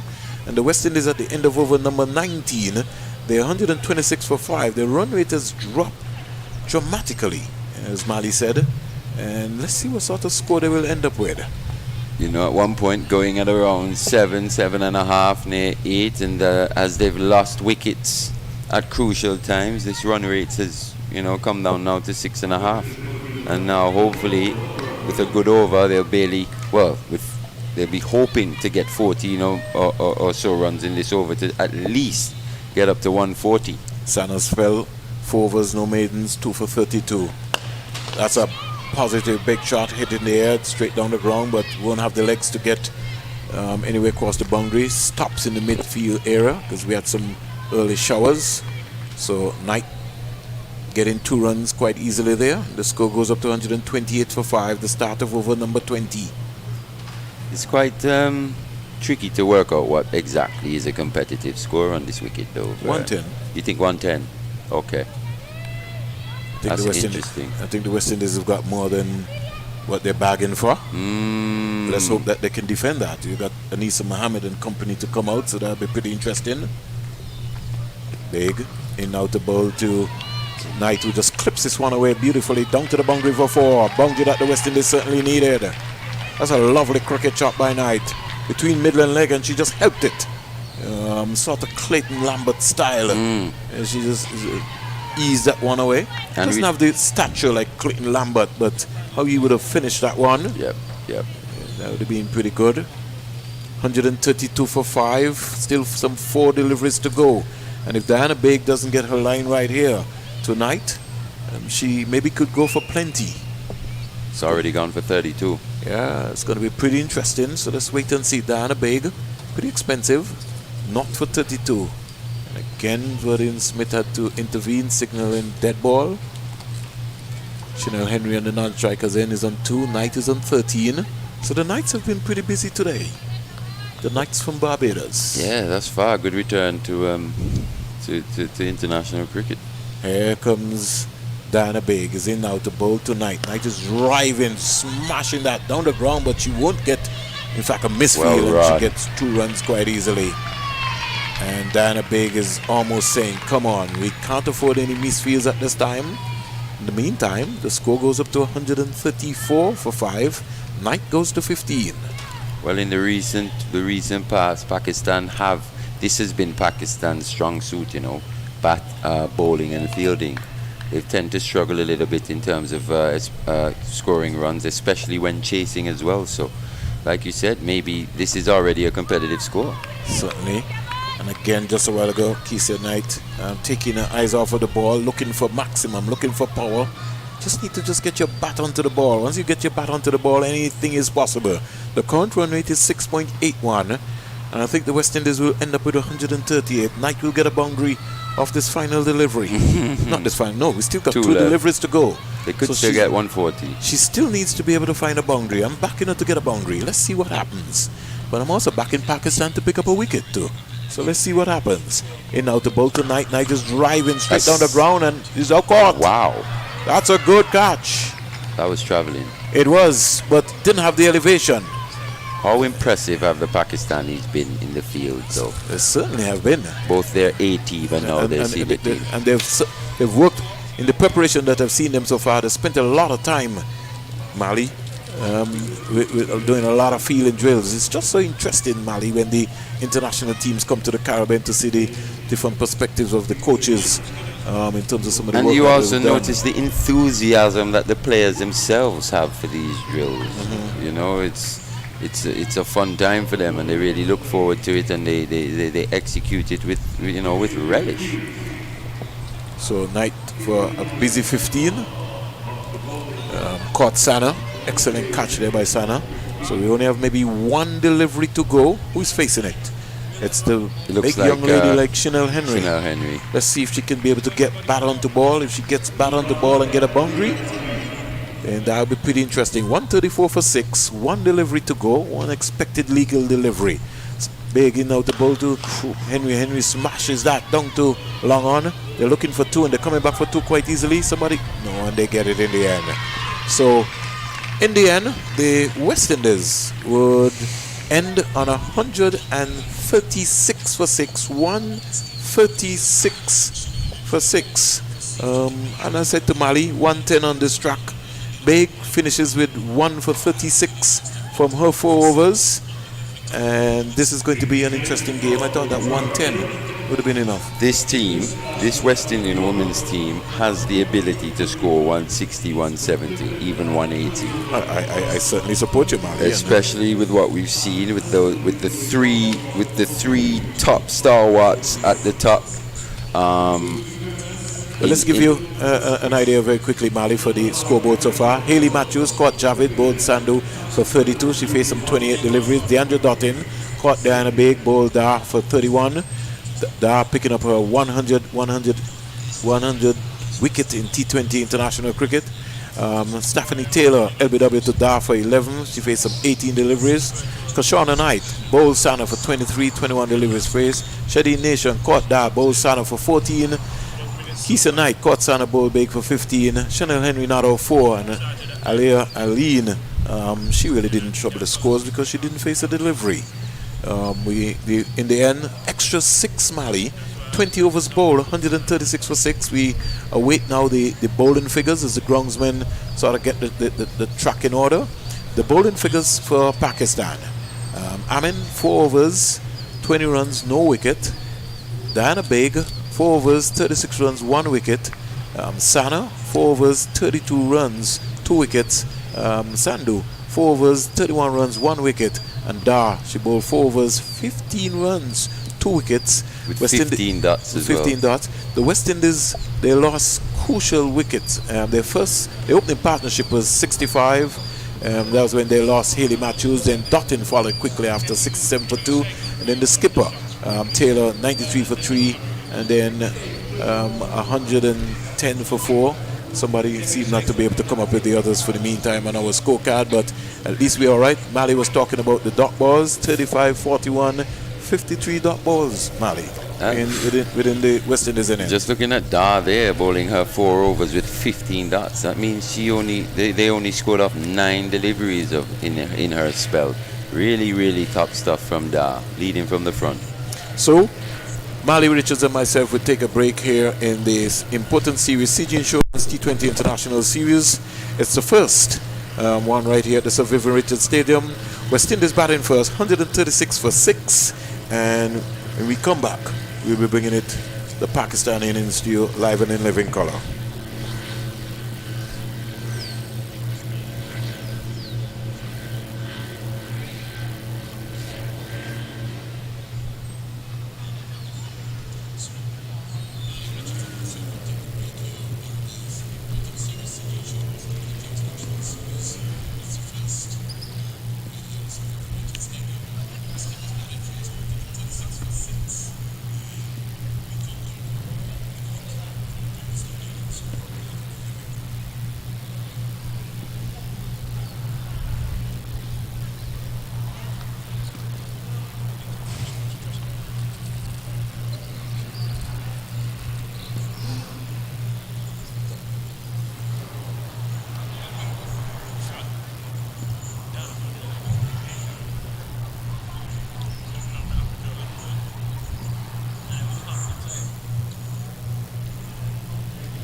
So at least she got off strike. The score goes up to 39. 39 for 3 into over number 8. The current run rate is 5.09. Matthews is into a second over, not for 9 so far. And she thinks about a lot of stuff. In fact, just for a moment, Sylvester, she has a sort of stop-start like Matthias Maliteran. In the approach in terms of how she's starting to think about it. Yeah. Then she moves into a rhythm. 40 for 3. Riaz is on 8. And Maniba Ali is on 9. Now begins to move in now. Comes in now to both to it. And that's a big one. No. She's out caught. And Maniba Ali finally gave it away. That's really not her game. But as Sylvester said, the pressure was building. She was not scoring. She got frustrated with herself, the wicketkeeper Maniba Ali. And in the end, she played a big shot that certainly was not on. Pakistan losing their 4th wicket. Maniba Ali will be very disappointed when she looked back at the replay right there. So I think between Dar and herself, they might have to pay some funds later. You reckon? You just never know. The bar is set high. Yeah. But I must give credit to Canel and the West Indies bowlers to making the adjustment, to bowl a bit fuller and stifling the batters from even getting the easy singles. So the pressure, as you know, in 2020 cricket, you have to keep on scoring, and to make the adjustment as the West Indian bowlers are doing now, they're creating opportunities, and they're taking them. So kudos to the bowling so far. 40 for 4, 8 overs completed, and Taylor ringing the changes. The West Indies captain got a new bowler coming here, and so we know who's going to be starting. We're in the number 78, Sylvester. Who is this? Who we got here? Alia Aline. So Aline 26 years, also from Barbados, right-arm medium fast bowler. So let's see what she's got. I think she's got a little pace with her too, Sylvester. So this team is mixed with a little bit of medium pace, and the conditions are ideal. It's right. Yeah. And trust me, I think if Dottin was fit this afternoon, she'd clean up the tail. You sure she's not fit? Well, She's not fit to bowl? I don't know if they might risk her maybe to bowl. We'll wait and see. If she will be needed. You were around for some of the practice. Yeah, but I haven't seen a bowl at the practice. Yeah, so that's why I was saying that I don't know. You know, I think if called upon, I think she's quite capable. We saw in England when they went to England there. She came in and got that ball to wobble. So, and the conditions, like I said, are right here at the Survivor-rated stadium. But maybe Taylor might just decide that, listen, I don't need Dottin today. We're on top at the moment. I think they're taking precaution with her. Remember, she just came off from her shoulder. Alea Reyes. Bang on target, good first up delivery. So you want to be able to get that one out of the bag right there. Iram Javed has also come to the crease right now. Let's see what she'll be able to have to offer, but she's not in strike. That's going to be the good thing here. West Indians will want to be clinical. They'll want to be able to make sure that they finish strong. Aline bungs away nicely. He's in now to bowl to him, back of a length. And she can't score. Wonder if she's any family to Anthony Aline. Anthony Aline is a young player who would have come through the St. Kitts Nevis 13 and under tournament. Blazed the way for Barbados at start when he came onto the regional scene. Scored a couple of centuries and then struggled to get into the Barbados team, and is now playing some good cricket in England. That's a good delivery there by Aline. Good pace, good carry too, good take. Also good cricket all around by the West Indies so far. One thing I will say to you, Sylvester, is that this team itself, especially, they'll be a lot more fitter. Yeah, they look a lot more fitter. They look, they put in a lot of work. Because fitness now, it plays a big part. It's a science. Nutrition is also going to be a science too. I think that's where we're going to have to maybe take the game in a different way. There is a nice punch drive there by Reyes. Not being able to score there, earlier Reyes, but a good cricket shot. Got on top of it and steered it down the backward point. And we were able to... Good work there by Dottin, the aggressive. She's just a natural aggressor. Just a natural athlete. Yeah. Just a natural athlete. Starts from outside the 25-yard circle. Aline comes in. Pitched up. That ball is tailoring in at the feet right there.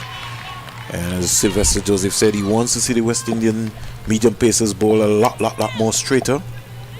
Conditions are right. You can imagine if Mally Richards got a ball this afternoon here at the Survivor Richards Stadium, he'd make it talk. Probably make it talk too much. Aline comes in, go to him, pitched up again. Bold! That's what Sylvester Joseph was talking about. That ball tailored in and it did something. And we were talking about the extra movement here. Alea Reyes, bowled by Anthony Aline, but not Alea.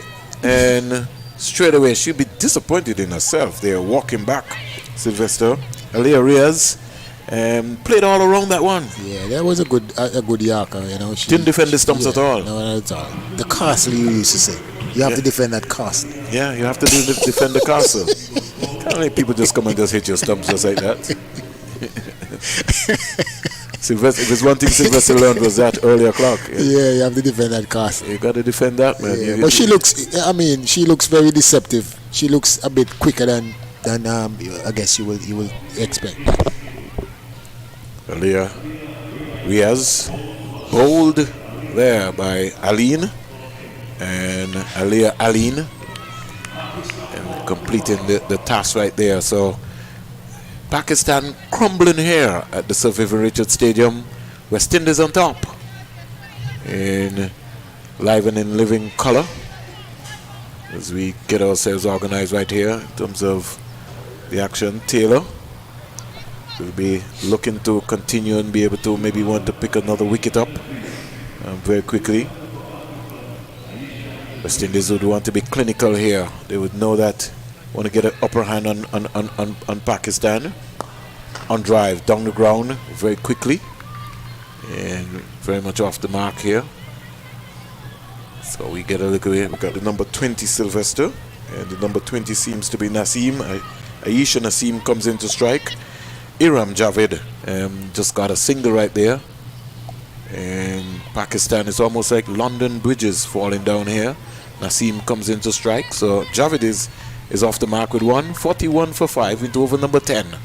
The current run rate is 4.47. Matthews comes in into the third over, back and pulling this one out to the mid-wicket fielder. And she gets 1 run.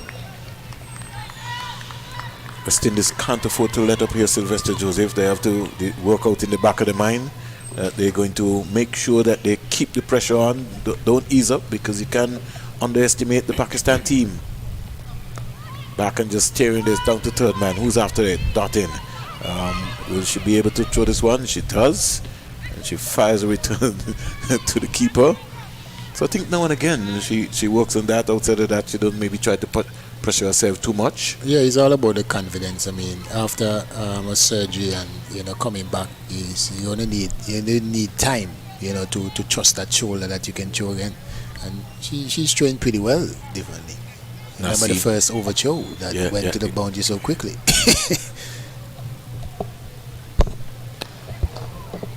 Again, nice flighted delivery by Matthews, in more or less just looking for a hoist, but in the end she got a single. Didn't completely get her. I think one of the things that they're gonna have to work out, Sylvester, especially here on the practice areas, gotta give yourself some room, because if you're on the practice areas and the ball hits the clay, he's gonna come. It's gonna shot. It's gonna go quickly. Yeah. So you gotta be mindful of that to know in terms of what's happening. 4 of the batsmen for Pakistan team were out bowled out of their 5 wickets. Here's another big shot here, just played inside out and down to the boundary for 4. A boundary that Pakistan certainly needed so far. So that's a real rarity. And I just think that Hayley Matthews just got to bowl a little bit more tighter. Javed just getting a chance to free her arms and hit that one inside out. It's gone to 6. Naseem is on 2 on the non-striker's end. Count run rate is 4.88. Hayley Matthews 1 for 18. This is her third over. Got to put the ball on the surface. Got to be very important, especially here at the Sir Viv Richards Stadium. See the difference when it comes there? Yeah, straighter. It's straighter. Can't try anything.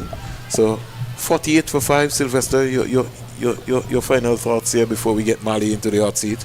Well, I think West Indies a team, you must give them credit for the bowling. They started out and they made the adjustment early as possible, and they're reaping the reward. They're getting the wickets and keeping on the pressure on the Pakistani team. So after watching basically your little sister got beaten this morning, you come for revenge, and they are really coming with a vengeance, and they're getting the reward. So hopefully, and as a West Indian fan, that we can continue the pressure and go 1 up in the series. Target is 137. Sylvester Joseph, he's not going on the golf course, but he's going somewhere around just to maybe look at the final proceedings to see what happens. 48 for 5, 10 overs completed. Aline in now to bowl to Javed. And Naseem, in fact. Naseem is 2, joined by Mali Richards. 48 for 5. Pakistan searching to get up to the 50. The West Indies, when they got to 50, it was off 7 overs, 51 without loss. That was a long time ago between Matthews and Deandra Dottin. Good afternoon, Mali. Good afternoon, Vern. Good afternoon to everyone listening. Aline is in now to bowl to Naseem, bang on target. And she's a little quicker than how she looks, Mali. Skiddy, quite skiddy. We saw with that one that snuck through the defences of the Pakistan batter there, just a little quicker than she anticipated. And it was good enough to, as Sylvester said, she wasn't good enough to defend the castle. Got to defend the castle. Always know that. 48 for 5. And now the boat to Naseem is driving airily, but down to third man. You can afford to get away with that. I just think that you just got to be patient here. You don't need to try anything. Can't give the Pakistan batters any weight at all, because once you give them any weight at all, trust me, their bat speed and their hands are so good that they're going to come at the ball especially outside the line of the off stump. They're good cutters and good drivers of the ball. So you just got to be able to just vary that line and just bowl between wicket and wicket. Get the ball tailoring in, especially at the stumps. 4 of their batsmen so far have been bowled. Aline in now to bowl to Javed. Javed is looking to punch this up to mid-on. Can't score. 49 for 5 into over number 11. West Indies have been really good here in the first half of their bowling innings here. But it's important that they stay clinical. Yes, it's 49 for 5, but you want to always be practicing and looking to execute the right things. Pitched up again and decided not to take a single. That should have been a long single, Mali. I don't know what you think. That would have been a tight one. You think considering so? Some of the running we've seen. But it was to the left of Taylor. It's hit quite hard as well, but I take your point on board that it was to the left. They would have taken a bit of special feeling to get round and still throw the stumps down. That's why I was saying that it was a long single. She sort of hesitated. It's like, okay, that's Taylor, so I'm not going to run again. Right up into the block hole. See the ball tailoring in? And the atmosphere allows for you to do that. I'm sure Courtney Walsh would have told them that. Corey Collymore, who's also one of the bowling coaches, would have said, just get the ball to just tailor around there. Get a nice seam there. West Indies moving around clinically. 49 for 5, 11 overs. They have to end strong. Right, 5. Can bowl Connell for 7. And then, we had a situation. Dar was also bowled for 9. Riaz bowled Aline for 8. So 4 of their top batsmen, Mali, would have, excluding Javier Khan, would have got a bowl. Sure, it would have been a cause of concern for the Pakistan coaching staff. Yeah, I mean, that's something they'll be definitely looking at. But this is something which happened in the South Africa series also. As well. Yeah, they did struggle to chase runs. We did mention earlier that we think that their strength is in their bowling. And it's proven to be that way thus far in their innings. So here comes Anisa Mohammed with over 151 wickets and bang on target, and she's a little trickier because sometimes it's neither here nor there, so it's not going to come to you. So you have to be really staying concentration. And anytime you lapse with Anisa Mohammed, she knocks you over. Starts from the Sir Andy Robertson now. And see, it's looking for a big wave there is Naseem, and Taylor looking to throw down the non-striker stumps there. Miss. The West Indians have not hit the stumps at all so far. 50 up for Pakistan, or 50 minutes in 11.2 overs. But they also seem to have quite a few bowling options here, the West Indies. They do. Stephanie Taylor is really mixing them up and not really making the Pakistan batters get accustomed to any bowlers in particular.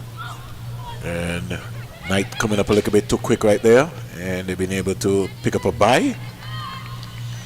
And she just sort of got up and it just went through her legs very quickly. She quickly apologized and said sorry. Just get her gloves back on. 51 for 5. Pakistan searching, fighting, trying to make a game of this. But this game is not over by a long shot. The West Indies will have to be clinical in their final 10, as Sylvester said. Good drive there by Naseem. Good sounding bat right there. Not as sweet as Knights. Oh, yeah. What? Oh, my. What lovely shots by those Knights. Especially that straight drive. I wonder if... That was a shot. I need to find out from her if it's an Indian bat she has or a Pakistani bat. Because the sound was just completely different. Oh, and Mohammed drops a sitter. And when I say a sitter, by her standards, she'll be very upset because she set high standards to drop that easy ball and caught. It's sort of caught her by... I don't know if she wanted to go into celebration mood first, Mali, rather than catching it there. She'll be disappointed with that because she got 2 hands to that one. Of course. Javed. And Javed driving again down the ground, picking up another easy single. And Mohammed was just missed in picking up a 152nd wicket.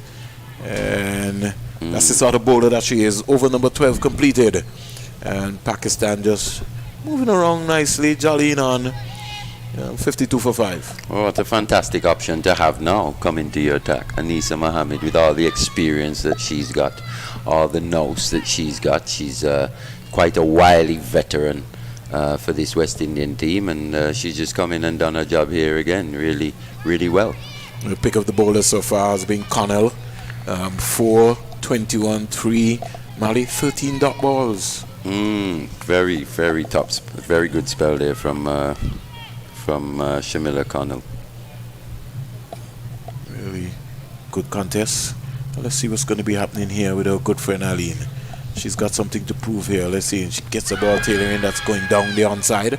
Peel for a leg before, but I think more or less it would have been maybe just to clear the lungs, because umpire Ramdandani would not have been interested in that at all. You saw the incident the other day in the Bangladesh T20 League with Shakib. I did. Oh my. He just lost his cool. Wow. That was just so amazing. Yeah, it was. He only got a 3-match suspension. Couldn't understand that. Smacked over the bowler's head, down to the boundary for 4. Nothing wrong with that. That's okay. Don't mind that. Swinging through the line there. Yeah, that's okay. Keep going. Still keep tailoring. Javid goes up to 11. 57 for 5 into over number 13. Don't feel dismayed, Aline. Keep going. Keep attacking those stumps. It's a good wicket as well, but as good as this wicket's played or has played throughout its history, this ground is a place where you pitch the ball up, it tends to swing. So West Indies wouldn't be discouraged from pitching the ball up here. Just like that. Clean her up. This is what we've been talking about, Mali. Just bowl between wicket and wicket. Don't mind that. Exactly. You get smacked away, that's okay. Yeah, that the comes conditions with the here is just territory. ripe for it. Yep. Slightly overcast day, not too hot. Breeze coming across the ground. Yeah, great conditions to get the ball moving through the air. So Pakistan have lost their 5th batsman bowled for the day, and the score is 57 for 6. Aline picking up her 2nd wicket here so far, and they're 2 for 5. They're almost crumbling. Not almost crumbling. They're almost quite there. It's still a good way over before this game finishes. And I think the player who they were looking for to be able to take them over to the next level in Dar, she certainly looked good, and then played what you would consider to be a very naughty shot. Yeah, it's going to take a special innings from one of these Pakistan batters here for them to even get close to this West Indian total. But the game's still going on, and we've known this is a game of glorious uncertainties. But at this point in time, West Indies in full control. West Indies on top. And they will clinically have to be able to finish. They need to put some smiles on the faces of fans all around the Caribbean. If they clinically can just execute here, Aline is certainly looking to be able to execute here in a very big way. Good delivery, bang on target. And all you have to do is to defend. Let's see who's the new batter for the Pakistan team. Looks like it's Sana. So Sana has come out. Sana too has been around for some time. She's got some backing behind her, but Aline is a little slippery kid. You got to keep your eyes on her. It's a little nippy too, close to the wicket. Sana is off and running, getting a single. You know, in cricket, Mali, you want to get off the mark very quickly. Sana just decided, I'm running. And if you think back to, did you see that England-India test match a week or two ago? Yes. You think back to England pushing for a win on that final day, 6 wickets down, and then Rana comes to the crease. And they would have been thinking, hey, we've got this game all sewn up here. But this number 8 actually came out and played like a number 3. Yes. And you could see her confidence growing and growing and growing. And this is what we're going to see in the women's game as players actually try to make their names. Certainly. Looking to clip this one away. I know people have been calling, they've been trying to put some pressure on the BCCI in India for a women's T20 league. But it's going to take some time still, as you said, Mali. I think, well, the Big Bash is the league for the women that almost is the centerpiece. Okay. You know, it's a global centerpiece for the women to go and showcase their skills. I think the Big Bash League in Australia is the one that's actually doing that. 100. Well, it hasn't quite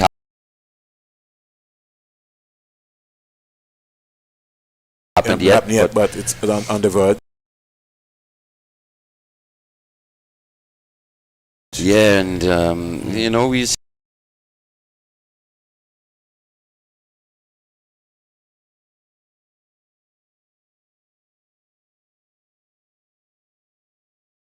pitches on one. It is into a second over. It comes in a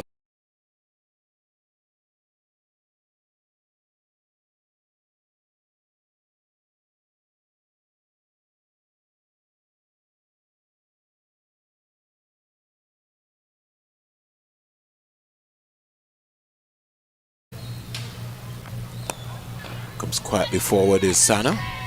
So she can't be able to get that one off the mark. And that's the thing here, you know, you're asking a Pakistani batters to take chances against possibly the most experienced bowler in the West Indian bowling lineup here. Here is Sana looking to sweep. So she got out the broom here. You know, Mali, I'll say to you, compared to looking at the men's game, the women have played a lot of sweep shots today. Yeah, they have. Which means that the coaches have done a lot of some good work with the women batters. Yeah, and we're seeing a lot of, you know, we've seen these subcontinent players as well. If you remember us looking back at the Sri Lanka series, and you think of a Nisanka or Bandara, and they got the broom out regularly, and it's a trademark shot up from players from that part of the world. Just looking at the modern day West Indian players, and you can think about how many of the senior guys do sweep. You know, one of the things I used to talk about Sylvester Mali is, I think that Carl Hooper was one of the hardest batsmen sometimes to bowl to, because it didn't matter what happened. He always got the broom out, and he got you moving the field all around all the time. Hardest and easiest in one, you know, with some of the, you think, oh, Carl, why did he do that? So I think of one in particular against South Africa. I'll never forget that one. The ball was probably on like 12th stump line. It was that wide, and Carl reached outside the off stump. He was batting serenely at the time.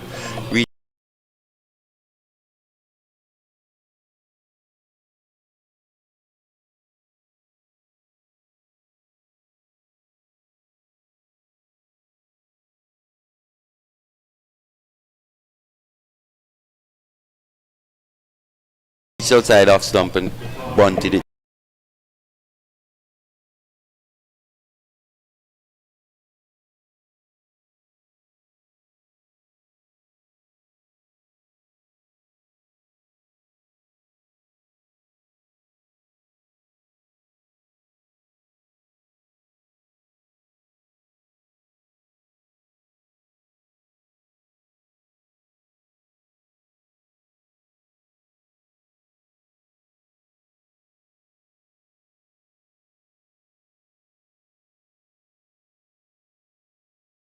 Naseem goes to 9, and Sana comes into strike. Taylor's first over, good, which is good. Yeah, the A team would have lost some 8 bowlers. Again, cramping her. Good piece of fielding there by Haley Matthews at the short mid-wicket area.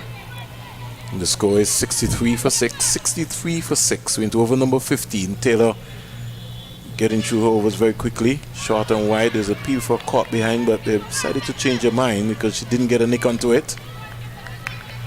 I really like Stephanie Taylor as a cricketer.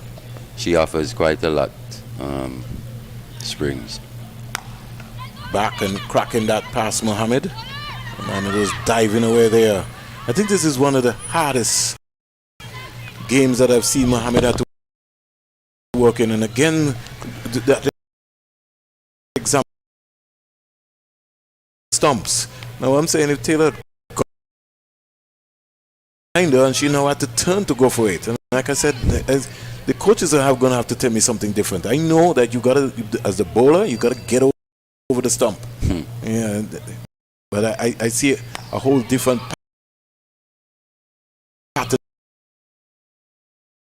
all the time. I was saying, Mali, that this is one of the hardest I think I've seen Anisa Mohammed work in the field. Well, she obviously and she looks a lot fitter. Yeah. It looks like they've been working really hard, and like you guys said earlier, you can tell the difference is a stark difference between the A-team fitness and this full senior team fitness here. There's a delivery hit down to the big Chanel Henry. And over number 15 completed, 67 for 6, and the West Indies are turning around nicely. So almost like I don't want to say a jog in the She's an interesting one for me. We were saying how much she offers as a cricketer and stuff, and you can tell her worth by how she's sought after in these international leagues, Big Bash, England, or whatever. But comparing her to some of the other top players around the world, do you think she's actually kicked on in the way like a Alyssa Healy or a Elise Perry has? What do you think? I'll come back to that in a little while, Mali. Down the onside here by Anisa Mohammed. And I'm sure Naseem would have got a little tickle onto it. We'll find out. She gets a couple of runs. She's looking to come back for 3, but she had to change her mind. And Verdine Smith doesn't signal, so she did get a little tickle onto it. I was talking today to a couple of folks in the hallway, and I was saying to them, even though Stephanie Taylor is rated as the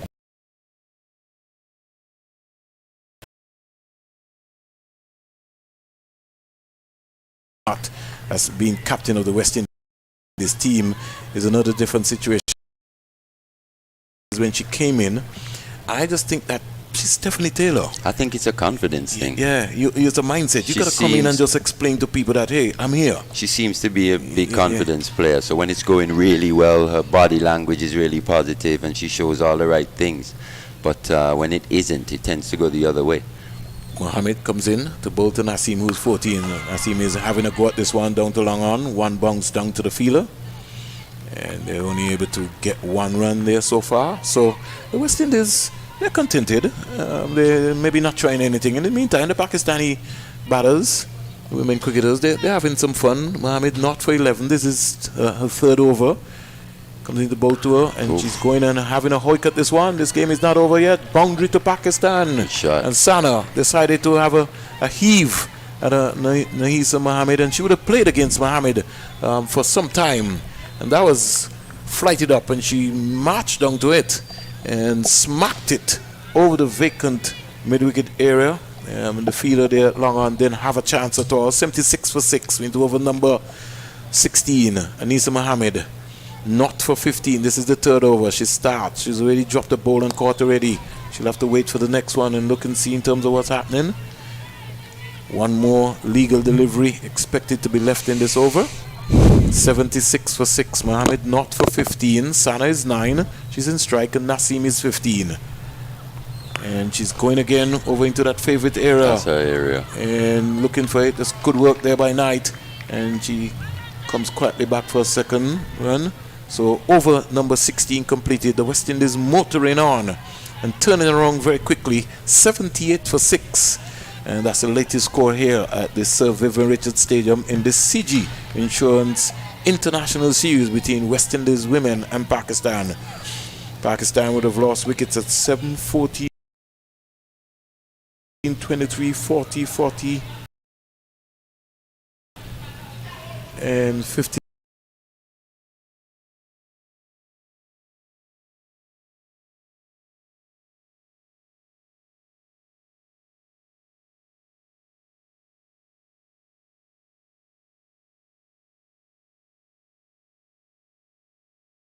We can't afford to get bowled out, so that will be the next objective.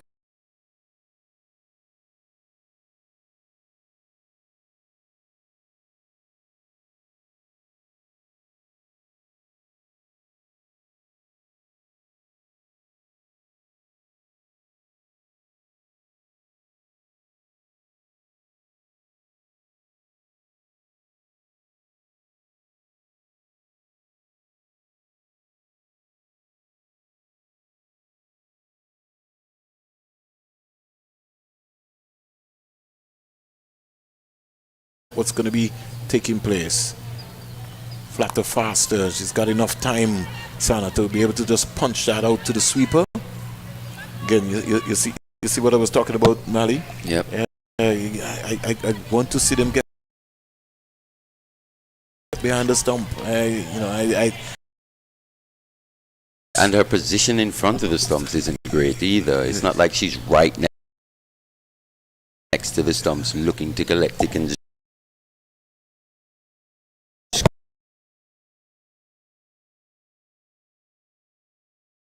Oh, you see, from this side, she was behind the stumps there. Yeah. I highly doubt it, but 81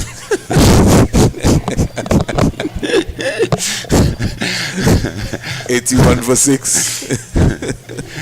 It's all part of the commentary plan taking place here. Here is Sana hitting inside out. Again, we want to say good afternoon and good evening to all viewers and listeners wherever you're following us. You know, this has been streamed through Flow Sports, also on the Flow app. Sounds like I have to go and get a Flow app. oh, you need to just go and get Flow. Mali, they can't pay for that one. They certainly can't pay for that line. 82 for 6, wide delivery bowl. Yo, I don't work for Flow either. I'm not never a said Flow that. ambassador. I never said that. I'm just saying. I don't want you to be a Flow ambassador either. I'm just saying to you, they can't pay for that. Pakistan needs some 55 runs of 20 balls. Taylor is now saying to the umpire, but umpire, that is not a wide. In fact, Taylor should just forget about that one and just move on. The umpire's already called wide, and that's about it. Shows her competitive nature. Yeah, certainly. Oof. Got an edge. That is going to race away down to the boundary. It hits the rope now. Good save. She did? Yeah. No, I don't think so. No, it touched the rope. Yeah. Touched the rope. Good effort. But a big, massive effort. So a boundary to the Pakistan team. And score trickling along. I told you they should get 110, Mali. They need 55. No, they need 51 now of 19 balls. Do you reckon they get bowled out or not? No, I don't think they'll get bowled out, but I don't think I did tell you that they should get 110. Right. So let's wait and see what's happening. But that is not for the Vitamalt. Of course not. How can it be? My Vitamalt's already secured. That's what I'm saying. Just making sure that I know that. And will someone take this one? No. Haley Matthews. Taylor feels that Matthews could have maybe made a bigger effort and pulled that one out. She just misjudged it slightly. Yeah, I think so. It's a white ball, and you maybe have to think about the conditions in terms of what's happening here too. Yeah, and it's quite gloomy and the lights aren't on. Yeah. Wondering why the lights are not on today, Mali. I wish I knew. The umpires maybe didn't request that one, but the overcast conditions here in St. John's and even Barbuda from this morning, so I'm at guessing that the lights should have been a possibility. Could have been a possibility, but you're wondering what's happening. You're listening to the CG Insurance T20 International Series. It's the first between West Indies and Pakistan, and as we speak, West Indies are large and in control. Yeah, they're cruising at this point in time. 49 from 18. The batter in Naseem has come in and added a little impetus, but it's going to take a little bit more than that. She's going to have to find those boundaries regular in order to get close to this total. Don't know if she's got the energy to find the boundaries, but we'll wait and see as Taylor continues to ring the changes. Who's back? Aliyah Aline? Or is it Selman is back? Yeah. So Selman really searching. She's bowled 2 overs, not for 9. The conditions are right. She's just got to bowl a little fuller length. Naseem is 22. That's the top score so far for Pakistan. Naseem, wait for Selman. Selman is pitching up and she's just whipping this beautifully down to the long arm boundary. They're looking for 2 and they get it quite easily.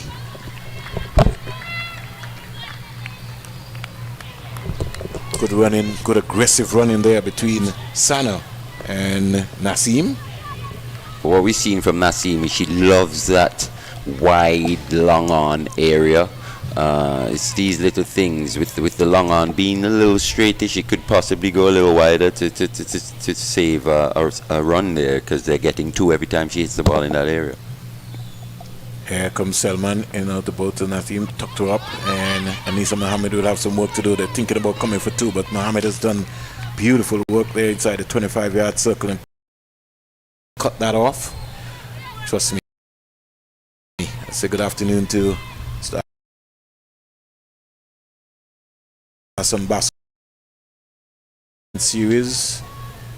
Folks in St. Vincent and the Grenadines, Dominica, St. Lucia, Guyana, Trinidad and Tobago, like I said, Jamaica, Grenada, St. Kitts and Nevis, Anguilla. Wherever you're listening to us, we thank you very much for joining us. Turks and Caicos Islands, Cayman Islands, India, Pakistan, all the folks. 91 for 6. This is women's cricket. A good move. Yeah, and if They'll be you're able to put some smiles on the faces of the West Indian fans if they can complete this victory. a West Indian cricket fan, you've got quite a lot of cricket to look forward to as well over the next month or two. Certainly. Quite a few games being played, especially limited overs and T20s. It's the action pack here. Oof! That's a shot. beautiful shot by Sana. Wow. Well, I think we have to match up between the Aline shot of the day and the Sana shot of the day. That was class. There are quite a few candidates for shot of the day. That one there, she smoked that one through extra cover. Hayley Matthews had no chance there. She just watched that one go past her. On that occasion, Salman provided width, and that's what we've been talking about all the day. Yeah, Rana accepted. Can't afford to give the Pakistanis any width at all on either side, especially outside the line of the off stump. Their bat speed and their hands, it's just been excellent. Down the onside, Selman losing her cool there. Just trying too many things. Just take your time, look at the stumps. You're on top of the game. No need for you to try anything different. You've got to be disciplined in the extras. Got to be clinical. She just overcompensated slightly there. In reaction to bowling wide, she tried to get a bit straighter and just pushed it down the leg side. Here is Sana going to the mid-wicket area. She'll only get one run. The score goes up to 96, in fact 97 for 6. Sana quickly goes up to 18. And Naseem, who's on 25, she now comes into strike. This ball has to go for 4 or 6 here. Or at least that has to be the intent of the Pakistan batter Naseem with this last delivery. I think Naseem is running out of some gas. Yeah. She might maybe need some Gatorade. Let's see if she can be able to find the boundary as Mali has prescribed. Can't find the boundary. Not quite. She's not been given any room to be able to get to swing her arms. And so over number 18 is completed. Selman's third over, not for 19. 18 overs completed, 98 for 6. Sana is 18. Naseem, who's on strike, is 26. And Taylor will continue still. How many sixes have we seen today? I think we only saw, was it 2? 2? Yeah, I think about 2. The boundaries here are massive. These are the same boundaries pretty much that the senior men's team would have played on. Or has it been brought in slightly? No, well, for the women's cricket, I think it could be a maximum of 70 meters. Yes, so these maybe might be 70. This side seems to have been brought in a little bit, but that side over there down to the west is still pretty big. So I'll have to get my measuring tape out the next time I'm here at Vibrated Stadium. I think both teams will enjoy the Coolidge Cricket Ground, the home of West Indies. We should get some fun there. I'm looking forward to it, man. Certainly, we'll see more sixes. Yeah, never done a game there. It will be the first time, so definitely looking forward to Coolidge. Formerly Stanford. Here comes Aline.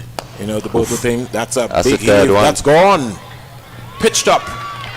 And Naseem is enjoying that one. Running out of steam?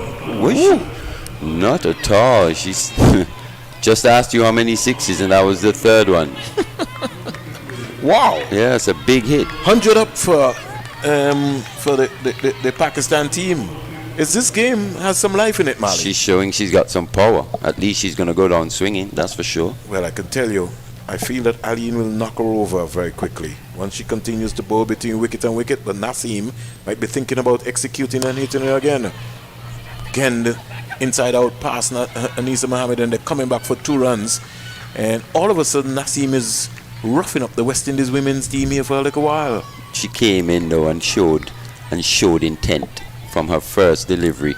The way she blocked it and got off strike right away showed you that she was very determined, and she was here to add something to this game. And thus far she's on 34 from 26, still giving her team a chance to pull off an unlikely victory. This is a good test for the West Indies team. This is also a good test for Aline. 2 for 15 so far. She's into her 4th over. Oh gosh! And she quickly apologizing, and that goes past the keeper Knight. It's a no ball, and the West Indies are getting ruffled here simply by the approach here so far by Naseem. Free hit. Yeah, I'm not sure it was as high as Naseem made out in terms of her reaction to the delivery, how she ducked out of the way. But because of the light, she probably missed. Didn't pick it up. Didn't pick it up. Yeah. The target is 137. They need 31 in 10 balls. This is going to be a good game. Naseem is still there, and she's fighting. She's 34 not out of 26 deliveries, and she's got a free hit. Sana is 18. Yes, it's a free hit. 18.2 overs bowled. This is going to be an exciting one. This is good experience here for Aline too. She's going to meet more conditions of that. Oof. And she peels off this one, and it goes down to the third man boundary for 4. And the West Indies, they just look like in trauma. Like, hey, is this happening to us? I don't think it's anything to panic over at this point in time, though. West Indies need to stay calm here and just execute like they've been doing. No wit, Mali. No wit, and just execute their areas. Hold straight. And she could be run out, and she's scrabbling to get home, and she get 2 runs quite easily. So we're talking, Mali. They need 19 or 5. Yeah, the best they could hope for there was either 4 or 6, but to get Naseem back on strike and in getting 2 runs, they've done that.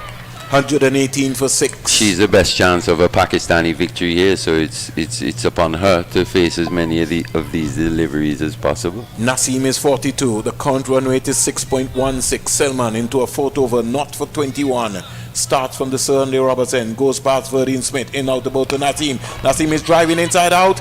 Will she be out this time? No. So she get another 2 runs again. She needs more than 2 as we speak here. Mali needs more than 2. She needs a big one. She needs a boundary 6. can change the entire game or 6. And she's already shown she has the ability to clear the boundaries. They need 17, Mali, in 4 deliveries. What's your take, Mali? She's 44 not out. I'm still backing a West Indian win. Well, I am backing a Pakistan As in, win. yeah. So we just never know what will happen. Yeah. But the game is not over by a long shot. Possible but improbable in my opinion. I got you, Mali. 120 for 6. Here is Naseem. I think it's all over.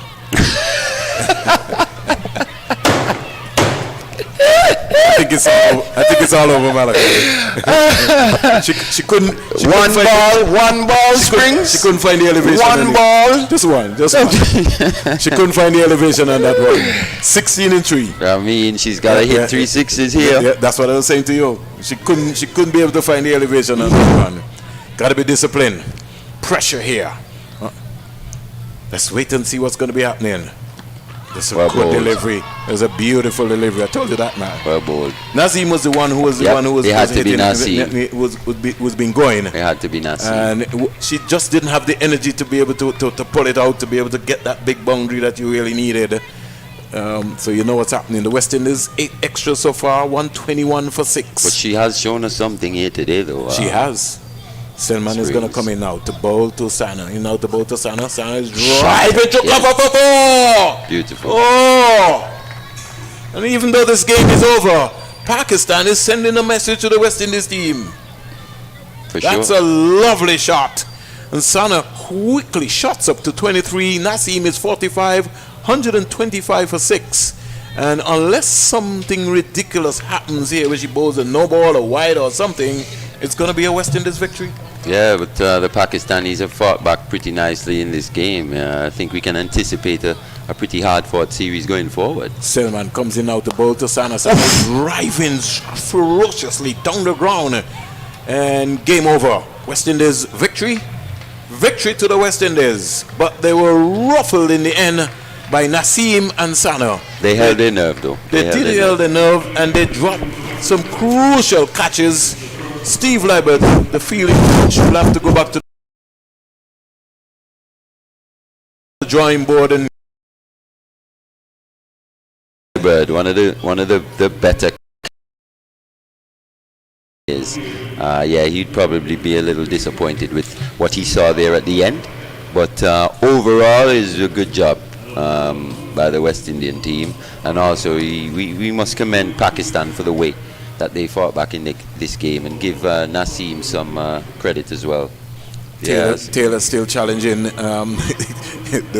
white before and making a point to the umpire that she thought that one was inside the line, but that's good challenge. So in the end, Pakistan winning this game 126 for 6 This is what cricket is about. This is really inspirational, Mali. Yep. We saw Naseem 45 of 33 and Sana 24 of 21. And one thing, Mali, I can say to you, you never count out the players from Bangladesh and Sri Lanka and India.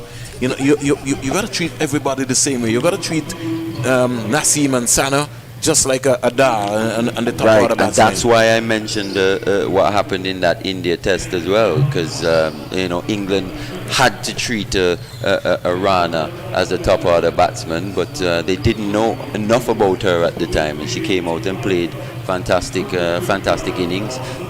Naseem here today almost did the same thing, but what she's done though is she's shown the other batters what's possible against this West Indian attack. So we can expect a better showing from the Pakistani batters as well in the next game. What a game. A game which really set the billing, set the work up, and this is really good for world cricket, for ICC cricket, when you see the sort of performance. Opening spell, they lost wickets at 7, 14, 23, 40, 40, 57. Connell, 4 overs, no maidens, 21 runs, 3 wickets. Haley Matthews, 3 overs, 18 runs, 1 wicket. Sakira Selman, 4 overs, 29 runs, no wickets. And Alia Aline, 4 overs, 25 runs, 2 wickets. Anisa Mohammed, 3 overs, 17 runs, no wicket. And Stephanie Taylor, 2 overs, no maidens, 15 runs, no wickets. In the end, the West Indies winning their game over Pakistan. But as Mali Richard said, it's a statement game. Because the West Indies will have to go back to the drawing board. They'll have to be tighter in their fielding areas. Even in their batting, they had like about 50 dot balls. So they'll have to be able to pull together that. The West Indies 136 for 6 in their innings. Haley Matthews 32, Dottin 31, Knight 23, Kashana Knight also 51. Dar picked up her 100 T20 wicket, 2 for 15. Sana 2 for 32. Sandu 1 for 31, and Baig 1 for 36. In the end, the West Indies coming home in this first CG Insurance T20 International game, and we want to just let you know that our next game, Mali, is at the Coolidge Cricket Ground, and when? Friday. So we'll be there to you. So it's Friday and Sunday, and I can say to you, the West Indies coaching staff, they have now come out to look at the track, and they'll go back to the drawing board and get themselves sorted out and get ready for Coolidge, because I think we're going to have some fireworks coming up on Friday at Coolidge with the West Indies and Pakistan in the second CG Insurance International T20 game. Let's let you know very quickly what happened in the first game. The series are tied up at 1-all. West Indies, they batted first, 96 for 8. Rashada Williams 33. Punjabi got 20. The partnerships were 31, 21, 17, 11. Pakistani reply reached 98 for 3 off 18.5 overs. Ashia Zafar got 40 not out. So Pakistan motoring around. The West Indies would have used some 8 bowlers within their spell. I like the look of Kaisa Schultz, who bowled 4 overs, no maidens, 18 runs, 1 wicket. And so Goodwin, 3 overs, no maidens, 11 runs, 1 wicket. So, hey, your final thoughts, Mali, as we give way and get ourselves to be able to get out of the Sir Vivian Richards Stadium. Good start to this series. We've been very fortunate for the rain to stay away and for both games to be completed. So I look forward to Friday. And guys, tune in on Friday and join us as we embark on another game between Pakistan and the West Indies. Well, as we say compliments to Yellow, our technical staff from ABS, who's been able to provide all of the lovely headphones and connection for us, and our entire team, our scorers, who've done an excellent job here. And let me take some time out to really commend the ground staff here at the Sir Vivian Richards Stadium for being, despite the storm and the rain here, being able to get through and get some wickets, get the cricket in. They've been able to get 2 games. That has to be remarkable. And to all the backroom staff who've been able to do an excellent job, my co-commentators in Mali Richards and Sylvester Bouncing Joseph, and all of the persons who made it possible, the caterers, we say thanks very much to you. This is Vernon Springer signing out here from the Sir Vivian Richards Stadium, where West Indies would have been able to place some smiles on the faces of folks around the Caribbean. Thank you very much, and see you on Friday at the Coolidge Cricket Ground.